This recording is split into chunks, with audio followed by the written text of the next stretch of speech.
आदरणीय पूजनीय भिक्खु श्री शिवली आभासारोजी, आपका मैं परियति धम्मा में स्वागत करता हूँ। नमो बुद्धाय वंदामि भन्ते। आज धम्म देखने के लिए आदरणीय पूजनीय भंते श्री शिवली आभासारोजी फॉरेस्ट मोनेस्ट्री थाईलैंड से जुड़े हैं। आशा करता हूँ कि सभी श्रद्धापूर्वक धम्म श्रवण करें। जो 10 कुशल कर्म है उसी में से 2 कर्म है धम्म श्रवण धम्म देशना। आदरणीय भंते जी, मैं सभी जुड़े हुए उपासक उपासकों के प्रति आपको क्षमा याचना करूंगा, शील याचना करूंगा। आप हमें शील दीजिए। नमो बुद्धाय वंदामि भंते जी। क्षमा याचना।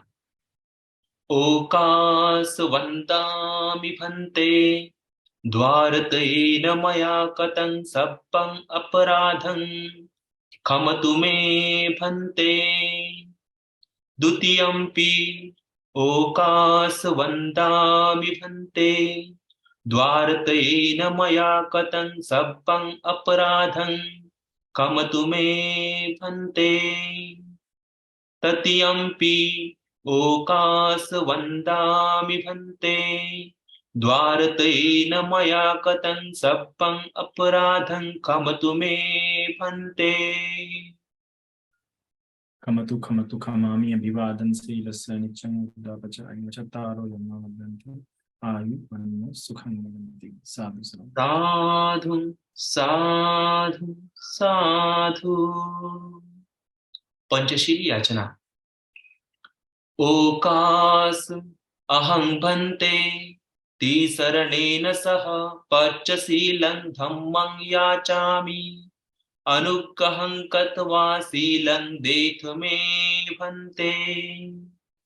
द्वितीयंपि ओकास अहं भंते तिसरणेन सह पञ्चशीलं धम्मं याचामि अनुग्रहं कृत्वा शीलं देतु मे भंते।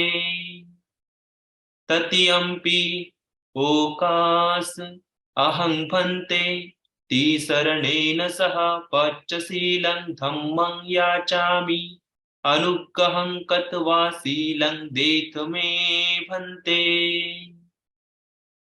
यं अहं वदामि तं वदेथ। आं भंते। नमो तस्स भगवतो अरहतो सम्मा सम्बुद्धस्स।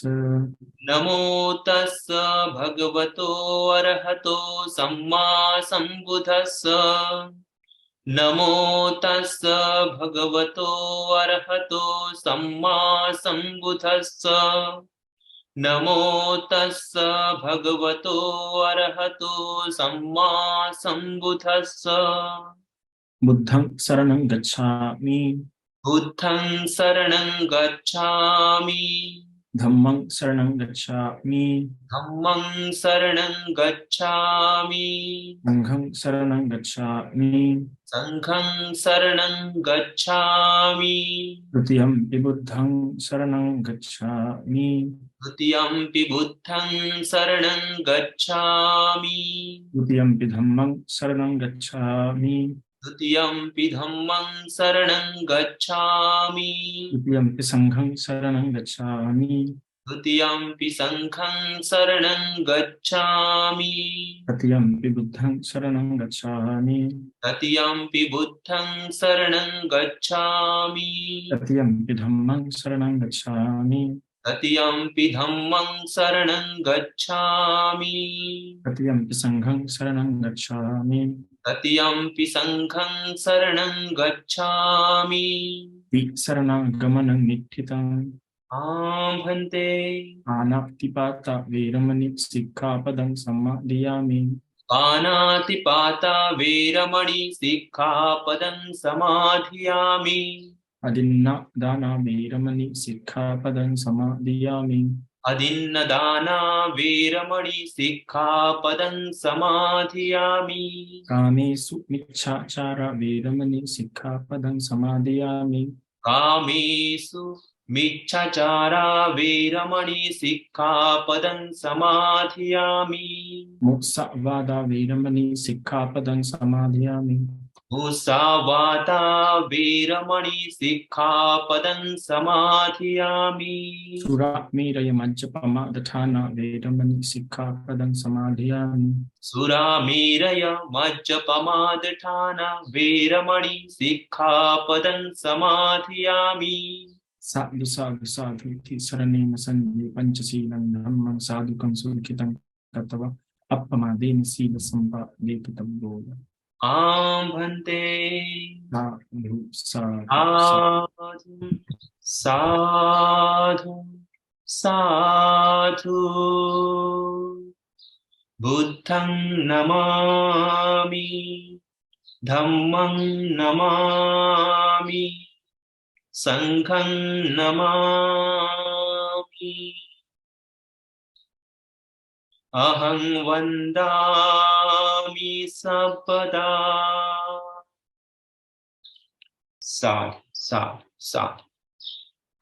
आदरणीय भंते जी, मैं आपको याचना करता हूं कि बुद्ध धम्म संघ गुणों से हमें कंपित करके आज के धम्म देशने के लिए प्रारंभ कीजिए। साध साधु। साध साध।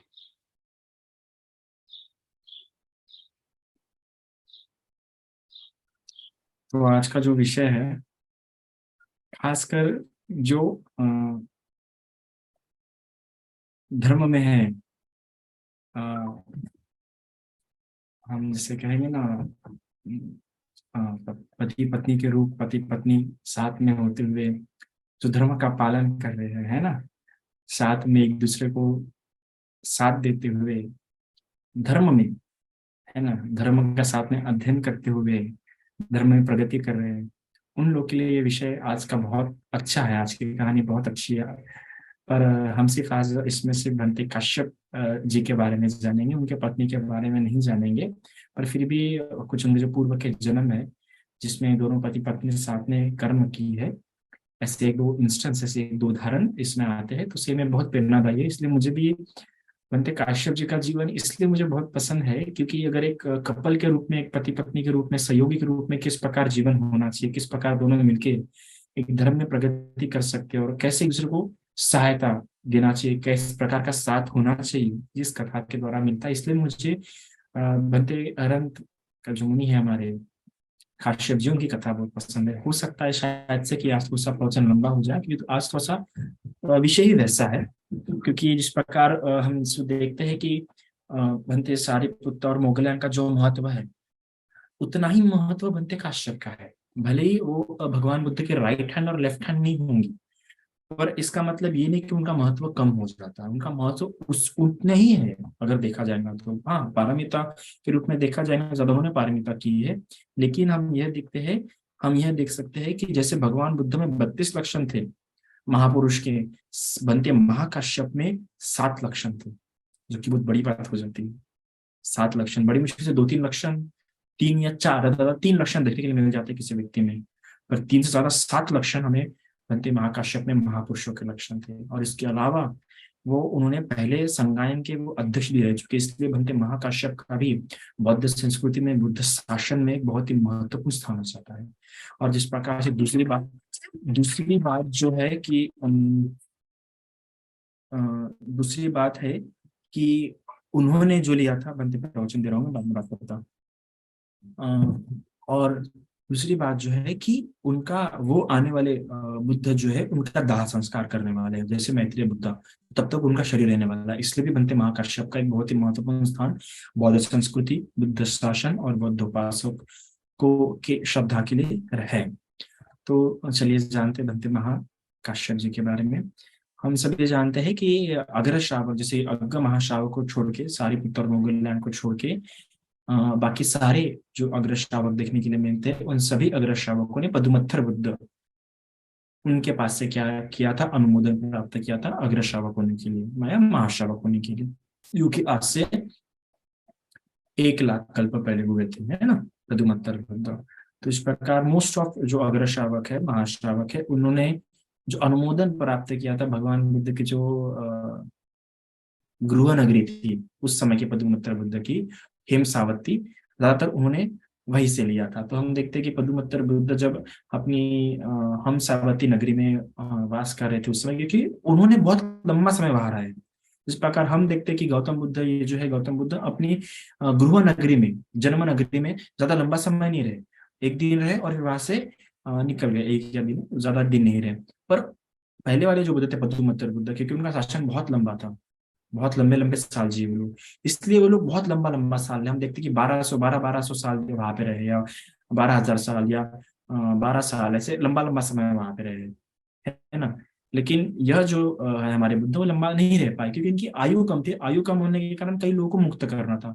तो यहाँ प्रवचन हुआ तो अनंत बोलते चलो वहां चलते, फिर वहां प्रवचन हुआ, फिर वहां से वहां, कहीं भगवान रुके नहीं गौतम बुद्ध। पर पहले वाले बुद्ध बहुत जगह लंबा लंबा समय रुके, और साल में, 12 साल में एक बार, 6 साल में एक बार, 7 साल में एक बार ऐसा प्रवचन करते थे। तो हिम सामर्थ्य में पद्मपुत्र बुद्ध जब वास कर रहे थे, तब जो उनके जो एक श्रावक थे निसाब नाम के, जो कि धुतांग में अग्र थे, है ना, वो भी थे। तो यह जो हमारा जो काश्यप मुनि है, उस समय वेदेह, वेदेह नाम से एक अच्छे गृहस्थ के रूप में उत्पन्न हुए थे, जो कि काफी धनवान थे। और हमेशा यह विदेह जो है अष्टमी अमावस्या पूर्णिमा को उपवास धारण करता था, उपवास पालन करता था। तो इसी तरह इस दिन भी उपवास का दिन था, और उपवास का दिन होते हुए विदेह ने उपवास धारण किया, सफेद वस्त्र धारण करते हुए, है ना। और फिर फूल हाथ में लेके, फूल वगैरह लेके, पुष्प हाथ में लेके वह गया। ठीक है। जाते हुए क्या हुआ कि वहां गया, वहां भगवान के वंदन किया, वंदन करके एक और बैठ गया। तो भगवान ने क्या किया, तब उस समय पद्मपुत्र बुद्ध ने जो निसाब है उनको धुतांग में अग्र, इस एतदगपद, इस अग्रपद पे क्या किया, स्थापित किया, इसकी घोषणा की कि अगर मेरे श्रावक में, अगर धुतांगों में कोई अग्र होगा तो निसाब है। इस प्रकार से, इस प्रकार से देखा, इस प्रकार से देखने पर पता, इस प्रकार जब उन्होंने देखा, तो फिर उनको भी प्रेरणा जागी, वेदेहों को, कि मैंने भी ये पद के लिए प्रयास करना चाहिए, है ना। तो फिर वो जाते हैं किसके पास, महापद्मत्र बुद्ध के पास, और उनको कहते हैं कि भगवान, आप कल का भोजन और अपने पूरे भिक्खु संघ के साथ कल का भोजन मेरे यहाँ पर स्वीकार कीजिए। ऐसे कितने भिक्खु संघ है भगवान आपके यहाँ पे, तब पद्मत्र बुद्ध बताते हैं कि 6,80,100,000, इतने क्या है भिक्षु अभी फिलहाल मेरे साथ है। तो कहता है कि भगवान आप सभी पूरे भिक्षु संघ के साथ कल का भोजन मेरे यहाँ पे क्या करे, स्वीकार करे। इस प्रकार याचना करता है विदेह। ठीक है। अभी किसी का प्रश्न है, धुतांगधारी क्या होता है। देखो, धुतांग ऐसे होते हैं कि शील, एक तो शील होते हैं, शीलों के अलावा भी 13 धुतांगों का वर्णन मिलता है हमें पाली साहित्य में, और विशुद्धि मग में भी। अगर धुतांग को विस्तार में पढ़ना है तो विशुद्धि मग में मिलता है। किसी को लगता है कि मैंने बहुत ही एकदम कठोर जीवन जीना चाहिए, है ना, तो व्यक्ति धुतांग पालन करता है ना। धुतांग में क्या होता है, धुतांग इस प्रकार से होता है कि इस प्रकार वो कभी किसी, हमेशा भिक्षाटन करके भोजन करेंगे, मतलब किसी का न्योता कभी स्वीकार नहीं करेगा, हमेशा भिक्षाटन करके ही भोजन करेगा। वो हमेशा 3 चीवर ही पहनेगा। ठीक है। इसके अलावा वो एक ही आसन, हम एक ही आसन इस्तेमाल करेगा। इसके अलावा वो हमेशा पात्र में ही भोजन करेगा। इसके अलावा वो कभी पीठ लगा के नहीं सोएगा, मतलब सोएगा तो बैठे बैठे ही सोएगा, ऐसा लेट के नहीं सोएगा, बैठे बैठे ही सोएगा। इसके अलावा वो कभी किसी विहार में वास नहीं करेगा, जंगल में वास करेगा। वो किसी छत के नीचे वास नहीं करेगा, वो हमेशा खुले आसमान के नीचे वास करेगा। इस प्रकार से 13 दुतांग होते हैं, एक्स्ट्रा रूल्स होते हैं, ये कंपलसरी नहीं है। ये एक्स्ट्रा शील है, जो कि कोई एक धारण, कोई भी धारण कर सकता है, पर जरूरी नहीं कि सब पालन करे। और ऐसा नहीं धुतांग पालन कर रहे हैं तब आपको निर्वाण जल्दी प्राप्त होगा। धुतांग का और निर्वाण का ऐसा कोई घनिष्ठ संबंध नहीं है। ठीक है, कि आप धुतांग पालन करें तो निर्वाण जल्दी प्राप्त हो जाएगा। किसी को लगता है कि मैंने अल्प जीवन, मतलब एकदम अल्प सुख में जीवन जीना जीना चाहिए, मतलब मैंने ज्यादा चीजों का इस्तेमाल नहीं करना चाहिए, ज्यादा चीजों का इस्तेमाल नहीं करना चाहिए, एकदम संतुष्ट होते हुए अल्प मात्रा में जीवन जीना चाहिए, तो वो व्यक्ति धुतांग पालन करता है। कभी कभार किसी को लगता है कि मैंने पूर्व जीवन में बहुत आलिशान जीवन जिया है, बहुत सुखद, बहुत काम सुख का जीवन जिया है, लगता है कि मैंने भी कठोर से कठोर जीवन जीना चाहिए, तो धुतांग का धारण करता है।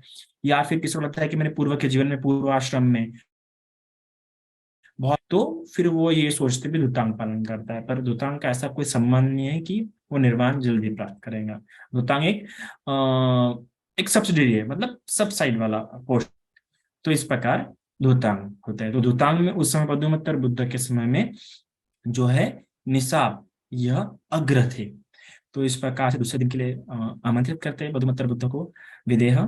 फिर दूसरे दिन भिक्खु और भिक्खु संघ आते हैं, फिर ठीक है भिक्षु संघ को भोजन परोसते हैं। और तभी बड़ा आश्चर्य की बात ये होती है कि उसी समय द्वार पे क्या होते हैं, हमारे जो दुतांग होते हैं बनते निसाब, वो भी उस समय आते हैं और उनको देख के इतना प्रसन्न हो जाते हैं विदेह, उनको बड़ी प्रसन्नता होती है कि चलो निसाब भी आए। तब वो बाहर जाते हैं और बाहर जाके कहते हैं कि बनते तथागत गौतम बुद्ध भी अंदर, सॉरी तथागत पदुमत्तर बुद्ध भी अंदर बैठे और पूरा भिक्षु संघ भी बैठे, कृपा करके आप भी ये भोजन के लीजिए। तब वो कहते हैं कि नहीं, मेरा ये उचित नहीं होगा, निमंत्रण पे मैं क्या करूं, भोजन स्वीकार करूं।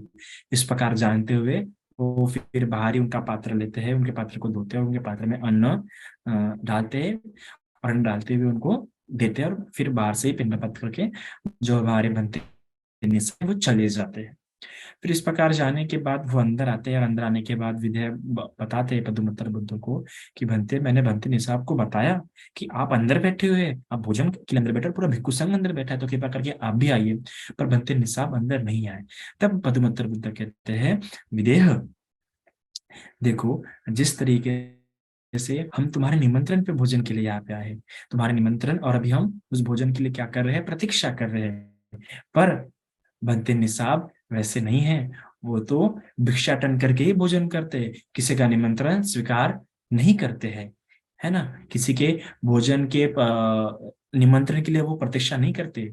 उनका संकल्प है कि वो इसी प्रकार हमेशा भिक्षाटन पे ही अपना भोजन क्या करेंगे, अपना जो निर्वाह करेंगे भोजन का। इसके अलावा हम तो तुम्हारे घर के इस छत के नीचे में निवास कर रहे हैं, है ना, एक सुंदर आराम से। पर बनते निसाब ऐसा नहीं है।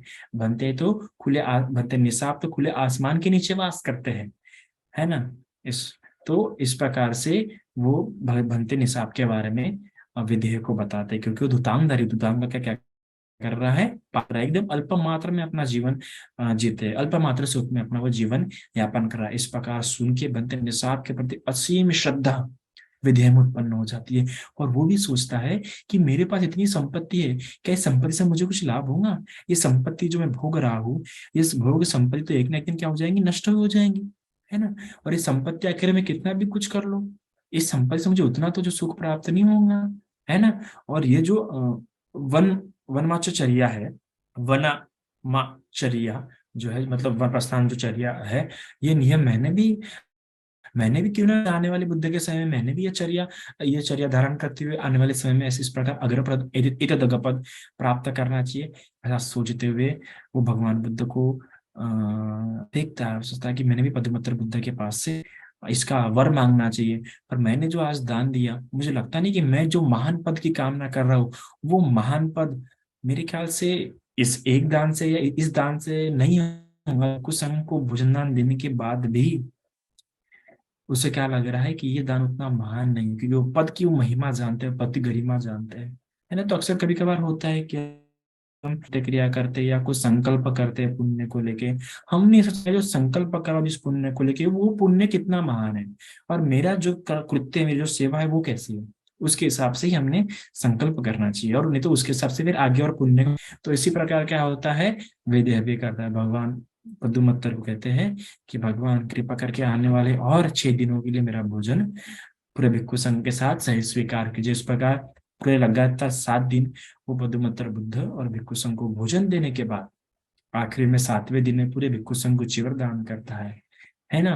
और उनके सामने में इस प्रकार अपनी इच्छा प्रकट करे कि भगवान मेरे मेत्ता काया कम्म जो मैंने किया है आपके पत्र के भिक्षु संघ के प्रति, मेरे मेत्ता वाचा कर्म जो मैंने आपकर भिक्षु संघ के प्रति किया है, और मेरे मेत्ता पुण्य मनोकर्म जो मैंने आपकर भिक्षु संघ के प्रति कर्म किया है, इस पुण्य कर्म से, इस महापुण्य कर्म से, इस महादान से मुझे किसी इंद्र पद, किसी शक्र पद या किसी ब्रह्म पद या किसी भोग भोग ऐश्वर्य की कामना नहीं है। मुझे भी किसी आने वाले बुद्ध के समय में इसी प्रकार दुतांग में एतदग पद, अर्थात इस प्रकार से दुतांग का मुझे अग्र पद हासिल करना है।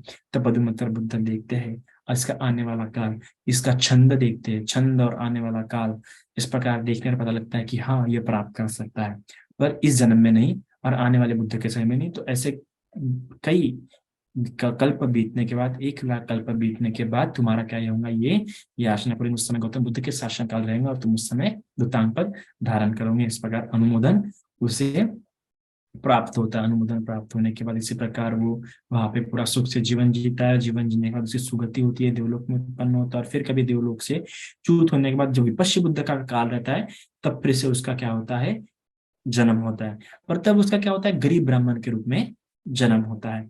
तो गरीब ब्राह्मण के रूप में जन्म होता है और दोनों पति पत्नी के रूप में जन्म होता है।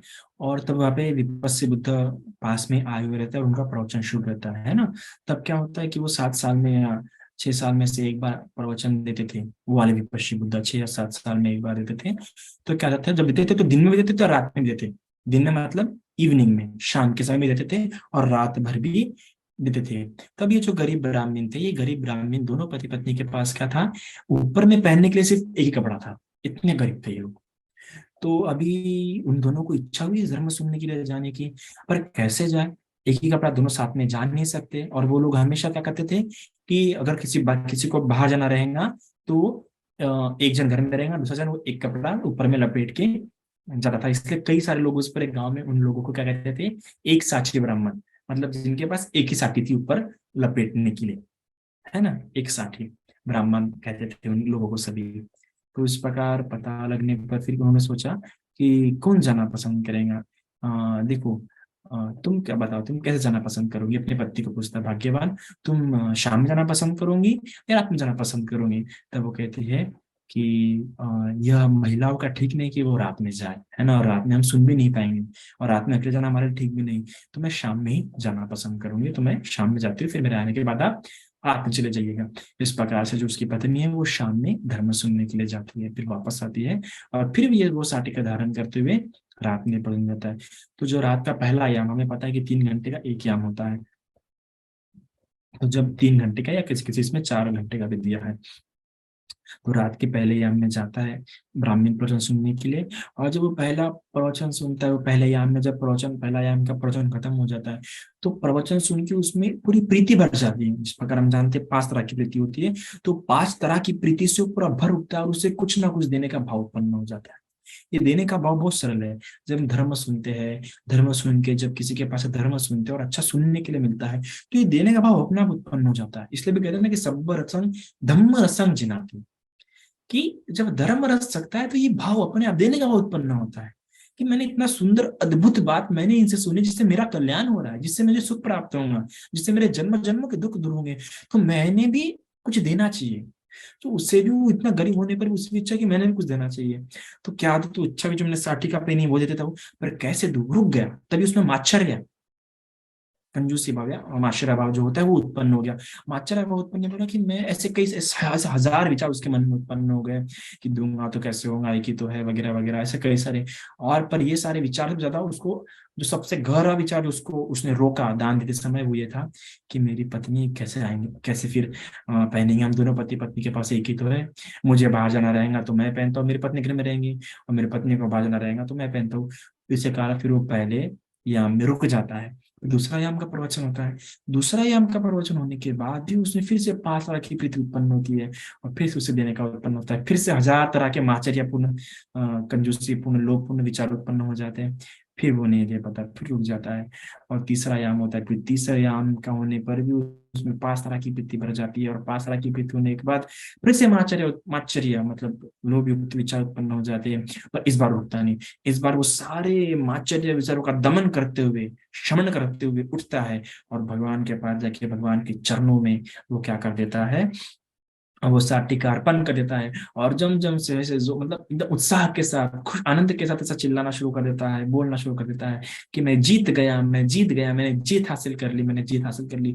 उसी के पीछे में जो बंधुमती का राजा रहता है, उस समय का जो राजा रहता है, वो पीछे में बैठा होता है। अरे, विजय प्राप्त करना तो कार्य मेरा है, जीत हासिल करना कार्य तो मेरा है, इसने ऐसी कौन सी बात पे जीत हासिल कर लिया, ऐसा क्या इसने जीत हासिल किया। तो अपने कुछ सिपाहियों को भेजता है कि जाओ जरा पूछ के आओ, जरा जान के आओ कि इसने किस बात पे ऐसा जीत हासिल कर ली है। फिर वो उन ब्राह्मण के पास आता है, गरीब ब्राह्मण के पास वो सिपाही, और पूछते कि तुमने किस बातों पे जीत हासिल की।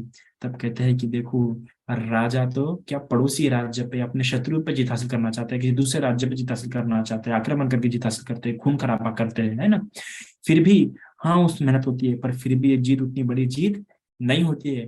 जो मैंने जिस बात पर जीत हासिल की, मैंने अपने मात्सर्य, अपने लोभ पे जीत हासिल की है। ये लोभ जो मुझे बार बार परेशान कर रहा था, बार बार मुझे दान देने से रोक रहा था, उस पे विजय विजय हासिल करके मैंने आज बुद्ध को क्या दिया है, दान दिया है ना। और बुद्ध भी क्या होता है, उस बुद्ध भी उस साटिका को अपने आंग पर ओढ़ लेते हैं, यानी कि महादान है।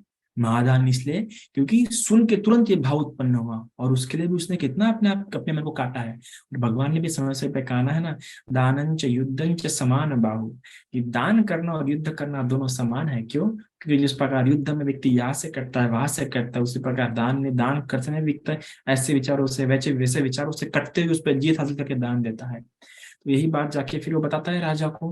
राजा अभी ब्राह्मणित होता है, प्रसन्न होता है, कहता है अरे, मैं राजा होने पर भी मैं ये जान नहीं पाई कि बुद्ध को क्या दान करना चाहिए। हम विचार तो उत्पन्न होते हैं ना कि क्या दान करना चाहिए, वैसे समझ नहीं पाता है हमको।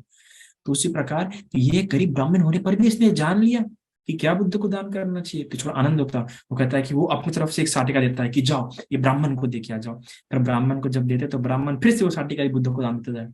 वो देखता है, फिर वो पूछता है कि क्या क्या ब्राह्मण ने उस साटिका, वो कहता है कि ब्राह्मण ने दान कर दिया उस साटिका। फिर वो कहता है, फिर वो जाता है व्यक्ति, फिर 2 साटिका भेजता है, फिर 2 साटिका फिर से ब्राह्मण दान कर देता है, फिर 4 साटिका भेजता है, फिर से ब्राह्मण दान कर देता है, फिर 8 साटिका, फिर 16 साटिका, इस प्रकार कर करके 32 साटिका तक क्रम पहुंच जाता है। फिर वो सोचता है, जब 32 साटिका एक साथ भेजता है राजा, तब वो ब्राह्मण सोचता है कि यार राजा मेरे लिए बार बार भेज रहा है और मैं बार बार ये दे रहा हूँ, ठीक नहीं रहेगा, मेरी पत्नी भी है, तो क्यों ना मैं एक जोड़ी साटिका निकाल के रख दूं, मैं और मेरी पत्नी के लिए। इस प्रकार वो एक जोड़ी साटिका निकाल रख देता है और बाकी दान देता है। इस प्रकार ये होता है। फिर समय बीतने पर क्या होता है, ऐसा एक बार ऐसे ठंडी में क्या होता है, वो ब्राह्मण भगवान बुद्ध के प्रवचन सुन रहा होता है। तब वो देख लेता है फिर से राजा की ठंडी में क्या हो रहा है, धर्म सुन रहा है। तब फिर से इसके मन में क्या हो जाता है, एकदम भाव जाग जाता है कि धर्म सुन रहा है और ठंडी भी लग रही है, ठीक सुन नहीं पाएगा। तो देखो राजा में भी देने का भाव उत्पन्न हो जाता है। तो जो राजा में क्या भाव उत्पन्न होगा कि वो दे रहा होगा, वो भी किसको दे रहा है, तो राजा जाता है उसके ऊपर जो सबसे महंगा जो लाल कलर का जो एक शाल होता है, इतना महंगा था कि वो उतार के वो उस गरीब ब्राह्मण पे ओढ़ देता है कि तुम सुनो, क्यों सुन रहा होगा, क्यों दिया होगा। तो सोचो उसके मन में कैसा भाव उत्पन्न होगा। उसके मन में ये भाव उत्पन्न होगा कि धर्म सुन रहा है, इतने श्रद्धा भाव से धर्म सुन रहा है, धर्म सुनने में इसे कोई तकलीफ ना हो, इसको धर्म सुनने की ठीक प्रकार से, ताकि मुक्त हो जाएगा तो अच्छी बात है। तो कितना व्यक्ति, वो विचार कितना प्यारा आया होगा, सोचिए वो कितने तरह के प्यारे प्यारे विचार आए होंगे। तो वो सोचते हुए देता है, फिर ऐसा चला जाता है। फिर जाने के बाद क्या करता है, वो सोचता है कि अरे मैं गरीब ब्राह्मण में क्या करूंगा जितने दुष्चाल रहेंगे, और मैं उतना मैं इसको कि क्या करूंगा, है ना। वो सोचता है, वो अपने ऊपर की निकाल के बुद्ध को सौंप देता है। और जिस आसन पे बुद्ध बैठे होते हैं, वो उस आसन पे अच्छी प्रकार से उसका मस्तक बना के अच्छा ठीक ठोक ठाक के अच्छा लगा के अच्छा काट पीट के मस्त उस आसन पे रख देता है, और मस्त आसन के लिए बना देता है। और जब बुद्ध उस पे बैठते उसको हाथ लगा देते, तो वो आसन की और शोभा बढ़ जाती है अपने बुद्ध की रिद्धि बल से, इंद्र की रिद्धि बल से वो आसन और भी आ जाता है, सुंदर बन जाता है। फिर ऐसे एक दिन वो राजा मिलने के लिए आता है, और देखते हैं कि बुद्ध जिस कपड़े पे बैठे हो तो मेरा ही दिया हुआ है शायद से, मैंने एक ब्राह्मण को जब तब बताता है वो बुद्ध कि भगवान, बुद्ध को बताता है कि मधुमत्तर को कि भगवान ने, मैंने ही ब्राह्मण को दिया था। तो कहते हैं कि तुमने वो अपना जो दुशाल है वो ब्राह्मण को देके ब्राह्मण का सत्कार किया, और ब्राह्मण ने मुझे देके इसका सत्कार किया। फिर से राजा के मन में आता है कि अरे, मैं राजा होने पर, इतना चीजें होने पर भी, मेरे पास होने पर भी मुझे इसका ज्ञात नहीं हुआ, मैं इस बात को समझ नहीं पाया कि बुद्ध को क्या देना चाहिए, किस किन बातों का दान देना चाहिए। पर वो गरीब ब्राह्मण होने पर भी, इतना ठंडी में अगर होने पर भी उसे समझ गया। वो इतना प्रसन्न हुआ कि वो जाता है और 8 × 8 इतने तरीके, 62 तरीके की चीजें भेज के क्या होता है, वो उस ब्राह्मण का सत्कार करता है और उससे राजपुरोहित बनाता है, और उसके से अच्छी मित्रता बन जाती है। और वो राजपुरोहित भी क्या करता है, जब पुरोहित पद हासिल करता है तो इस प्रकार से वो रोज रोज रोज 64 वेसल से, मतलब 64 ऐसे बड़े बड़े बर्तनों में क्या होता था, भिक्षु संघ के लिए विहार में भोजन बेचता था। देखो मतलब पुरोहित होने पर भी उसे दान देने का अपना जो है कृत्य छुड़ाने, इस प्रकार से पुण्य करते हुए फिर भी कई बार देवयोनि में उत्पन्न हुआ। देवयोनि में उत्पन्न होने के बाद फिर ऐसे कौंडन्य वगैरह बुद्ध का समय आया, वो भी था। फिर एक समय पच्चिक बुद्ध के समय में क्या हुए, वो उत्पन्न हुआ, पच्चिक बुद्ध के समय में उत्पन्न हुआ। अब जब पच्चिक बुद्ध के समय में वो उत्पन्न हुआ, तो ऐसे ही काफी अच्छा धनवान था, धनवान था, धनवान कुल में उत्पन्न हुआ। धनवान कुल में उत्पन्न होने के बाद ऐसे एक बार जंगल से जा रहा था, तो जंगल में उसने देखा कि बच्चे बुद्ध चिवर सिल रहे हैं, चिवर बना रहे हैं। चिवर बनाते बनाते क्या हुआ, उन्होंने आदू में ही छोड़ दिया और फोल्ड करके जा रहे थे। तब उस युवा ने पूछा, उस धनवान ब्राह्मण ने पूछा कि आपने ये मुझसे पूरा क्यों नहीं सिला? तब बच्चे बुद्ध ने बताया कि मेरे पास कपड़ा नहीं है इसको आगे सिलने के लिए। तब वो अपने ऊपर एक कपड़े निकाले, कहता है कि आप मेरे कपड़े लीजिए पर अपना चीवर सिलिए। ऐसा तब दान देके, तब ऐसा दान करता, तब वो जो है जो काश्यप है, जो कि उस समय थे गृहस्थ, उन्होंने ऐसा संकल्प किया कि इस पुण्य कर्म के प्रताप से मुझे कभी भी किसी भी जन्म में मुझे क्या हो, किसी चीज की कमी ना हो और भौतिक चीज क्या हो मुझे प्राप्त हो परिपूर्ण रूप से। ऐसा हुआ। फिर ऐसे इधर इधर इधर उसके घर में उसकी पति और उसकी पत्नी और उसकी बहन झगड़ रहे थे। ऐसा उधर से हो जाने के बाद बच्चे एक बुद्ध से भिक्षाटन के लिए आते हैं। तो भिक्षाटन के लिए आने के बाद क्या होता है कि दोनों झगड़ रहे थे किसी बात को लेके। फिर तब ये इसकी बहन देखती है कि अरे बच्चे बुद्ध द्वार पे आए हैं, तो झगड़ा छोड़ के, सोचो कितनी श्रद्धा, कितना प्यारा, वो झगड़ा छोड़ दी और झगड़ा छोड़ के क्या करी, बच्चे बुद्ध जी के पात्र में उसने भोजन डाला, भोजन अर्पण किया और भोजन अर्पण करके ऐसा संकल्प किया कि इस जन्म में मिली तो मिली, और इस पुण्य के कर्म के प्रताप से आगे आगे से क्या हो जाए कि 100 योजन से भी दूर, 100 योजन से ही अगर मुझे दिखे तो तभी मैं क्या कर लूं, मैं इसको इग्नोर कर लूं। इस प्रकार से करती है। अब ये देखती है, तब इसको भी बड़ा गुस्सा आता इसकी पत्नी को। तो ये लेती है उस बच्चे बुद्ध का पात्र और वो भोजन फेंक देती है और उसमें कीचड़ भर देती है। तब वो कहती है उसकी बहन, अरे मूर्ख, तो इतना अगर तुझे द्वेष था, मुझसे द्वेष था तो मुझे मारती, मुझे अपशब्द बोलती, मुझे कुछ ना कुछ करती, मुझ पे कीचड़ फेंकती। अरे पर ये बच्चे बुद्ध जो असंख्य कल्पों से पारमिता पूरे करते, इतने शीलवान व्यक्ति का तूने पात्र खराब कर दिया, उनके पात्र में कीचड़ भर दिया। फिर जब ये शब्द सुन के उसके पत्नी में भी ये काफी बोझ आ जाता है, उसमें भी लज्जा उत्पन्न हो जाती है, भय उत्पन्न हो जाता है, तो उससे कि मैंने क्या किया।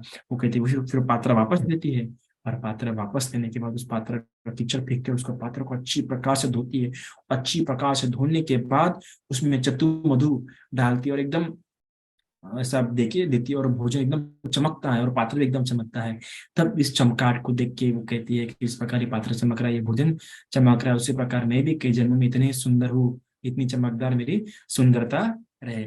ऐसे करते हुए दोनों क्या होते हैं, जीवन जीते हैं और जीवन जीने के बाद ये सुगति होती है। फिर जब ऐसा होता है, फिर सुगति बनने के बाद फिर काश्यप बुद्ध का समय आता है और काश्यप बुद्ध के समय में हम देखते हैं कि फिर से ये जो है ये भी एक अच्छे धनवान कुल में पैदा होते हैं और ये महिला भी एक अच्छे धनवान कुल में क्या होते हैं, पैदा होते हैं। दोनों धनवान कुल में पैदा, उनका जन्म होने के बाद क्या होता है कि इसका विवाह हो जाता है इसके साथ समय उम्र आने के बाद।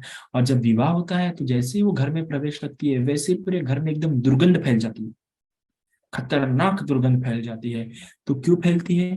सुंदरता तो उसकी कहने लायक थी, इतनी सुंदर थी कि पूरे नगरी में उसके समान सुंदर नहीं थी। तो ये उसी का पुण्य कर्म था पूर्व जन्म में कि पक्षी बुद्ध का एकदम भोजन, एकदम स्वादिष्ट भोजन दी थी, एकदम चमका के दी थी। तो जो उसे संकल्प दी तो उस पुण्य कर्म के प्रताप से इतनी सुंदरता प्राप्त हुई। पर उसने जो पाप कर्म उसके पहले जो की थी, कीचड़ डाल दी थी, उसी पाप कर्म के प्रताप से इसके मुंह से एक दुर्गंध बदबू आने लगी थी। जैसे कि बाथरूम से, संडास से वगैरह होती है जैसे बदबू आती है, नाले से जैसे बदबू आती है, वैसे उसके मुंह से बदबू आती है। तो जैसे उसने घर में प्रवेश रखी तो पूरे घर में वैसी दुर्गंध आने लगी। तो देखो, हम पुण्य कर्म करें तो पुण्य कर्म हो कभी फल मिलता है, और ऐसा नहीं कि पाप कर्म मिट गए, पाप कर्म का भी वैसा फल मिलता है। तो वो पति क्या करता है, उसको वापस भिजवा देता है कि तू वापस आ घर में। और ऐसे करके 7 बार उसकी शादी होती है और 7 बार उसको क्या कर दिया जाता है, वापस भेज दिया जाता है। फिर इसको बड़ा पछतावा होता है कि क्या अर्थ मेरा ऐसे जीवन का जीने का। फिर तब उसे पता चलता है कि पास ही में क्या होते हैं कि जो कश्यप बुद्ध जी के परिनिर्वाण प्राप्त कर चुके हैं उनके लिए स्तूप बन रहा है सोने की ईंटों से। तो सोचते हैं कि मेरा भी क्या अर्थ अभी जीवन ऐसा जी के, चलो मैं भी दान ही कर देती हूँ। तो अपने, क्योंकि ऐसा ऐसा धनवान जीवन जी के फायदा, क्योंकि जो एक गृहस्थ होने पर भी अगर मुझे जो सुख चाहिए सुख प्राप्त नहीं हो रहा है, तो फिर ऐसा करते हैं कि उसके पास जितना भी सोना रहता है वो सारे अपने गहने वगैरह उसको सुनार को बेच देती है और उसके ईंट बनाती है।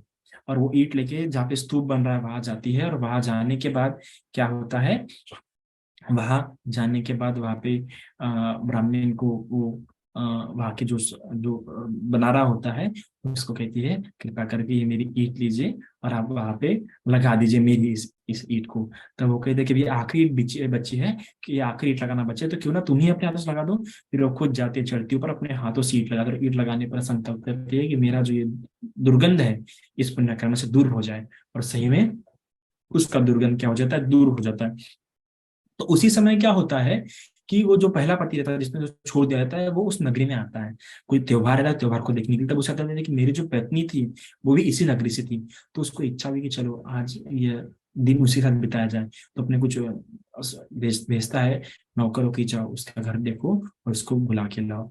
फिर वो जाता है उसका घर पे, जाते हैं नौकर लोग, उससे कहते हैं कि हमारे जो मालक है आपसे अ, मिलना चाहते हैं, आज का दिन वो आपके साथ बिताना चाहते हैं। तो कहते हैं कि मेरे पास ऐसे कुछ भी गहने वगैरह पहनने के लिए नहीं है जो मैं उनसे जाके मिलूं और उनके साथ आज का दिन बिता सकूं, क्योंकि वो धनवान इंसान था। और मैं कैसे जब ऐसे ही कैसे भी, तब वो जाकर कहते हैं कि ऐसा ऐसा उन्होंने कहा है तो जाओ, तुम इसकी चिंता मत करो, तुम जाओ उसको लाओ। और आने पर फिर उस मिलते हैं, उसको अच्छे गहने वगैरह पहनाता है वो, और पूछता है कि जब तुम पहली बार मेरे घर में आई थी तब तुम्हारे मुंह से बहुत दुर्गंध आती थी, पर अभी कुछ भी दुर्गंध नहीं आ रही, ऐसा क्या हुआ? तो कहते कि मैंने इस प्रकार से क्या किया, पुण्य कर्म किया उस धूप के जरिए, और मैंने ऐसा संकल्प किया, ऐसा इच्छा किया। तो उसी पुण्य कर्म के प्रकार फिर उसमें भी इतनी श्रद्धा जाग जाती है, तो भी ऐसे कई सारे फूल लगा के, ऐसे कई सारे वस्त्रों से वो भी उस धूप की क्या करता है, पूजा करता है। ऐसे लंबे समय तक उसने भी उसकी पूजा किया समय समय पे। जैसा दोनों ने पुण्य कर्म करते हुए फिर वहां से उनकी क्या हुई, हुई। और ऐसे रहते हुए फिर एक फिर ऐसे कई देव योनि में उत्पन्न हुए, और दो योनि देव योनि में उत्पन्न होने के बाद ऐसा एक बार बनारस में क्या हुए, दोनों उत्पन्न हुए। तो ये जो है राजकुमारी के रूप में उत्पन्न हुई, और ये उसी वही पास में एक अच्छे सत्पुरुष के घर में जन्म होता है। पर उतना धनवान नहीं रहता, पर है धनवान है, पर उतना धनवान नहीं रहता। उसका नंदक नाम के नाम से जन्म होता है। फिर ऐसा ही एक बार उस शहर में किसी की शादी रहती है। शादी होने पर ये सभी लोग अच्छे अच्छे कपड़े पहनते हैं, तो इसकी माँ भी लाती है अच्छे अच्छे कपड़े। जब पहला कपड़ा पहनता है तो अच्छा रहता है, पर सेकंड सेकंड हैंड रहता है, मतलब उतरान रहता है, तो उसको लगता है कि नहीं मुझे नहीं पहनना। फिर दूसरा कपड़ा पहनाती है उसकी माँ, पर वो खुरदरा रहता है, तो बोलता है नहीं दूसरा कपड़ा लाओ। फिर इस तीसरा कपड़ा पहनाते हैं तो ज्यादा रहता है, तो भी पहनने की जैसे करके 7 बार वो चेंज कर देता है। फिर वो पूछता है अपनी माँ को, क्या अच्छा कोई ऐसा कपड़ा नहीं है जो मैं पहन सकूं? तो कहता है देखो बेटा, हमें सत्पुरुष के घर में पैदा हुए, और ये क्या ऐसा गलत काम नहीं करता, तो हम लोग तो धर्मान्य नहीं है कि तुम्हें इतना महंगा कपड़े वस्त्र तुम्हें दे सके, पहनवा सके। तो कहते बताओ मुझे कहाँ मिलेंगे, मैं जाकर ढूंढूंगा, मैं अच्छे कपड़े पहनूंगा, मैं अच्छा धनवान बनूंगा। तो कहते देखो बेटा, तुम्हें जैसा ठीक लगे तुम वैसा जाके करो। तो वो जाता है बाहर। ऐसा बाहर जाने के बाद जैसे एक गार्डन में, वो भी राजा का रहता है गार्डन, वहां पे जाके लेट जाता है वो, ऐसा मुंह पे कपड़ा डाल के लेट जाता है, सो जाता है वहां पे। और तभी क्या हो जाता है कि तभी 7 दिन पहले क्या हो जाती है, राजा की मृत्यु हो जाती है, वहां के राजा की। तो राजा की मृत्यु हो जाती है, और उसको कोई बेटे रहती नहीं, सिर्फ एक बेटी रहती है।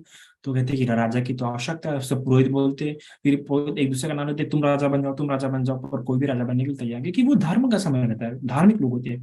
तो सिर्फ ऐसा लोग राज करने के लिए या धन की लालसा के लिए राजा नहीं बन जाते। वो लोग धर्मानुकूल व्यवहार करना चाहते, धर्मानुकूल आचरण करना चाहते, तो वो वैसा व्यक्ति देखते हैं जो वैसे धर्मानुकूल राज कर सके, नैतिकतापूर्ण राज कर सके। सोचते कि हम इतना सामर्थ्य नहीं है कि हम वैसा कर सके, वैसा धर्म धारण कर सके। तो ढूंढते हैं, तो फिर बोलते हैं कि चलो पूरी नगरी में जाके ढूंढो। तो रथ अलग अलग रथ भेजते हैं, अलग अलग दिशाओं में। फिर ऐसा एक रथ इस दिशा में जाता है, नंदक जहाँ पर नंदक सोया रहता है। तो वहां जाने पर देखते कोई तो भी लेटा है रास्ते में। फिर तब वो देखते हैं उसको उसको बोलते हैं, तो अपना चेहरा का वो निकालता है। और वो लोग फिर देखते हैं इसके शारीरिक लक्षण वगैरह देख के, तो उनको लगता है कि ये राजा बनने के लिए बिल्कुल ठीक है, चलो उठो, बोलते हैं तुम इस नगरी के, तुम राजा बन सकते, चलो तुम्हारा प्रस्ताव है। सोचते हैं कि अरे वाह, राजा बनना है तो अच्छी बात है। तो तुम्हारे राजा क्या होगा? कहते हैं उनका मृत्यु हो चुकी है। तो कितने दिन हो गए? बोले 7 दिन हो गए हैं। तो ठीक है, तो चलो राजा बनने का मौका, धनवान बनने के लिए बनने का मौका मिल रहा है, अच्छे कपड़े पहनने का ही मौका मिल जाएगा, क्योंकि उसको उसी की लालसा थी। तो कहता है चलो ठीक है। फिर वो जाता है। फिर जानने के बाद उसकी ताजपोशी वगैरह होती है। फिर उसका जो एक नौकर है वो उसको एकदम अच्छा वस्त्र पहनाने वाला था। तो वो भी एकदम अच्छा रहता है, और उतना भी कुछ खास रहता है। तो बोलता है कि ये तुम्हारा राजा ऐसे वस्त्र पहनता था? वो कहते हैं हाँ, हमारा राजा ऐसे वस्त्र पहनते थे। तो संतुष्ट नहीं हुई।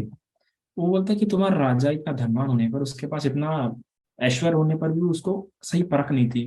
तो तुम्हारे महल में जो सोने का जो एक वेसल रहता है, एक वास रहता है, वो लाओ, उसमें पानी भर, उसमें पान रहता है, वो मंगाता है। तो वो एक था, एक रिद्धी बंधुआ, वो उसमें ऐसा कुछ। फिर वो उसका पानी, उसके पानी से मुंह धोता है, हाथ धोता है, और फिर उसका पानी उत्तर दिशा में छिड़कता है। तो वहां पे से 8 वृक्ष, कल्प वृक्ष, इच्छा पूर्ति वाले वृक्ष निकल जाते हैं जमीन फाड़ के। फिर ऐसे चारों दिशा में वो पानी फेंकता है, तो चारों दिशा में ऐसे 8 8 वृक्ष क्या हो जाते हैं, कल्प वृक्ष निकल जाते हैं, जैसे इच्छा पूर्ति का वृक्ष हम कहते हैं। फिर निकलने के बाद उनसे ऐसा वो इच्छा मांगता है, एकदम धन धान्य की वगैरह वगैरह, ऐसा सब कुछ। तो उसे वो सब कुछ, अच्छे अच्छे वस्त्र वगैरह सब कुछ प्राप्त होता है। इस प्रकार वो अपना जीवन जीना वहां पे शुरू करता है, पूरा विलासित जीवन जीता है। तो इसकी पत्नी उसको देखती रहती है, जो कि राजा की, पूर्व राजा की बेटी रहती है। वो देखती है राजा को, अच्छा देखती है। एक दिन से वो लोग दोनों खिड़की के पास खड़े रहते हैं। तो वो कहते हैं कि महाराज, काफी अच्छा जीवन आप जी रहे हैं, पर मुझे देखिए काफी दया आती है। तो पूछते कि क्यों, आपको दया क्यों आ रही है? तो महाराज, अवश्य आपके कोई पूर्व जन्म के पुण्य कर्म होंगे, उसी पुण्य कर्म के प्रताप से आपको ये सब क्या हुआ है, प्राप्त हुआ है। पर मुझे दया इस बात की आती है कि आप इस जन्म में ऐसे कुछ पुण्य कर्म नहीं कर रहे हैं कि आपको क्या हो, फिर से ये प्राप्त हो, है ना? तो इसलिए मुझे दया होती है। तो कहते, मैं किसको दान करूं, क्या ऐसा कोई अनंत है जो मैं दान कर सकूं? बताओ, अगर होगा तो मैं जरूर दान करूंगा। तो महाराज, वो कहते हैं, महाराज आप चिंता मत कीजिए, आप तैयारी कीजिए, मैं उसकी पूरी इंतजाम कर दूंगी। तो कल वो लोग तैयारी, तो राजापुरी तो पूर्व दिशा, नॉर्थ, नॉर्थ गेट पे, अभी इंग्लिश में मुझे प्रॉपर, सॉरी, ईस्ट गेट पे, मुझे भी प्रॉपर वर्ड याद नहीं आ रहा है उसके लिए,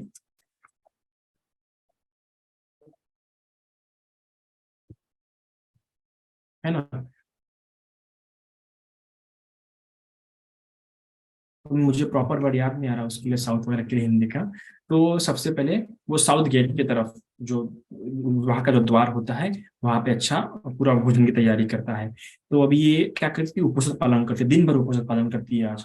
और जब दूसरे दिन सुबह उठता उठता है, तो सुबह उठते बराबर अपने टेरेस पे जाके साउथ दिशा की ओर ऐसा मुंह करती है और कहती है, और संकल्प करती है कि मैंने जो उपनिषद ग्रहण किया, इस पुण्य के प्रताप से जो भी कोई इस साउथ दिशा में जो भी कोई होगा अरंत, वो कृपा करके आज हमारा जो भोजन दान है आके स्वीकार करे। और बड़ी शोकांत की बात है कि उस दिशा में कोई भी अरंत नहीं रहता, तो इसलिए उस दिन कोई नहीं आता भोजन के लिए, है ना? फिर वो दूसरे दिन क्या होती है, वेस्ट दिशा के लिए संकल्प करती है कि मेरे इस उपासक के प्रताप से इस दिशा के जो अरंत होंगे, वेस्ट दिशा के, वो कृपा करके आज भोजन के लिए आए। तो उस दिशा में भी शोकांति की बात है, कोई अरंत नहीं रहता है। ऐसे करके ईस्ट वेस्ट सब हो जाते हैं। और आखिर में जब आखिरी दिन जब वो नॉर्थ दिशा की ओर मुंह करते हुए संकल्प करती है कि इस दिशा के में जो भी अरंत होंगे वो आए, तो उस दिशा में क्या होते हैं, महापदुम नाम के जो बच्चे एक बुद्ध और उनके 500 भाई, ऐसे उनके 499 भाई से कुल मिला के 500 जो बच्चे एक बुद्धा रहते हैं, और जो कि